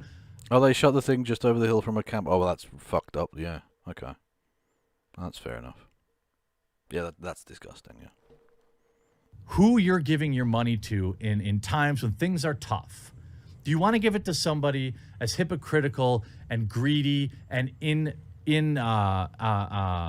unaccepting of other, diversity of thought? Again, he knows a lot of the conservative talking points and the buzz phrases, like diversity of thought. He just can't quite get the sentences together. He can't quite formulate entire sentences. It's very Trump-like in many respects. He knows the buzzwords, but he can't the words between the buzzwords that form like entire full sentences. He can't quite manage to stitch it all together. If he had 2 brain cells, he'd be fucking dangerous. Opinions that would bend the knee to cancel culture. Do you want to keep giving them your money? You're trying to get them to bend the knee to your cancel culture. Fuck me. This guy's so dense. Stuff tonight. Post it on social media. Hashtag cancel Disney Plus. Get rid of it. Eat my dick. This is ridiculous. I'm going to have a lot more on this tomorrow, I'm sure. Yeah, I'm sure you will. This is disgusting. Because you're one of the laziest content creators ever. Vibes. You're one of the laziest content creators in the history of the world. I'm sure you'll talk about little else. Was the Senate finished? Did it finish? Yeah. Oh, okay. The Senate's done. Okay. Never mind then. Well, we're done then. We didn't get to see much of the Senate. We saw about fucking 20 minutes in total. But there we go. Anyhow. Yes, thank you to Muse_Bank who followed me on Twitch. You should also go and follow me on Twitch if you want the full experience. Because again, doing Twitch Tuesdays from next week onward, where I'll be just broadcasting on Tuesdays on Twitch. So we can watch Twitch, we can watch Amazon Prime, we can do like watch stuff on watch parties on that. Because Amazon owns Twitch, so you can watch Amazon Prime stuff on Twitch. It's actually really good, because they own the copyright, so... Anyway, so you can do it. Look, people were literally watching the Borat film when it just came out on Twitch, which was pretty cool. Go and follow me on Twitch. You can also subscribe to me on Twitch, which will cost you money. I think tier 1 is $5 or something, or $6. Which is about £4 or £5, something like that. Anyway. But you can go tier 2 and 3 and 4 or whatever, I don't know. You can also subscribe to me for free though on Twitch. If you have the aforementioned Amazon Prime, you can redistribute the trillions that Jeff Bezos has into my pockets directly. By which I mean I'll probably buy Rory Cat some chicken with it. So you can also subscribe to me here on the YouTubes. Because I've started looking at my analytics just a little bit. And there are people who watch regularly who don't subscribe. And I don't quite get that. I mean, you're perfectly entitled to it. Don't get me wrong. I'm not going to cancel you if you don't. But if you want to help out the channel, if you think what I do here is worthwhile, I think clicking the subscribe button is not a big thing to ask. You could also like this video. You could share it around. You could comment underneath. It all helps the algorithm.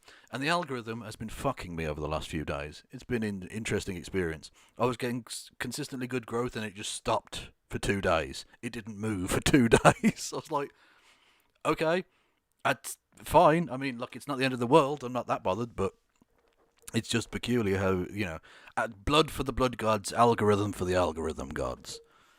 It's a very peculiar thing. Anyway. You can also, if you want to help the stream stay alive as a regular thing, because I think at the end of it's the end of February, the government's like payment scheme thing stops. So I have a choice to make. Either I go back to work full time, and can only do this like at weekends maybe or something, or maybe once or twice a week, or I do this for a living. And I'm sort of quite close to being able to afford to do this as a living. So if it was something you wanted to help do, and don't feel any pressure, seriously, don't feel any fucking pressure whatsoever, only if you can afford it. If you wanted to toss me a few bucks, you can do so either as a one-off payment to either Streamlabs or to the PayPal, both of which are linked below, or if you want to give a regular thing on Patreon, you can do so as well. That's a monthly thing. That would be also fucking amazing. And thank you to I very rarely ever give out like kudos to my to the people who are on the Patreon. Thank you so much to all the patrons. It's you people are insane and amazing. I love you all deeply. The links to the Twitter and the Facebook and all that jazz are below. The Facebook group for the happy hour and all that as well are also below. You can go and check all of those out. Go and subscribe to the Clips channel as well if you are so inclined. All of it's linked below. Thank you for listening and watching to this. Listening to this and watching this. Yeah, that's a thing. Anyway, on the Twitch machines, who am I going to kick you over to? We'll have a look. We'll raid into somebody or other. Raid channel. Who have we got on the thing? Left flank vets are pretty cool. So you can go over there and watch them. They're good folk. And I will see you tomorrow, probably with Christy. It's up to her entirely, but the regularly scheduled thing with Christy on Fridays is there. So hopefully you'll be back then. 7 p.m. UK time, 2 p.m. on the east coast of Americana land, 8 p.m. Central European time. Thank you all for listening and watching.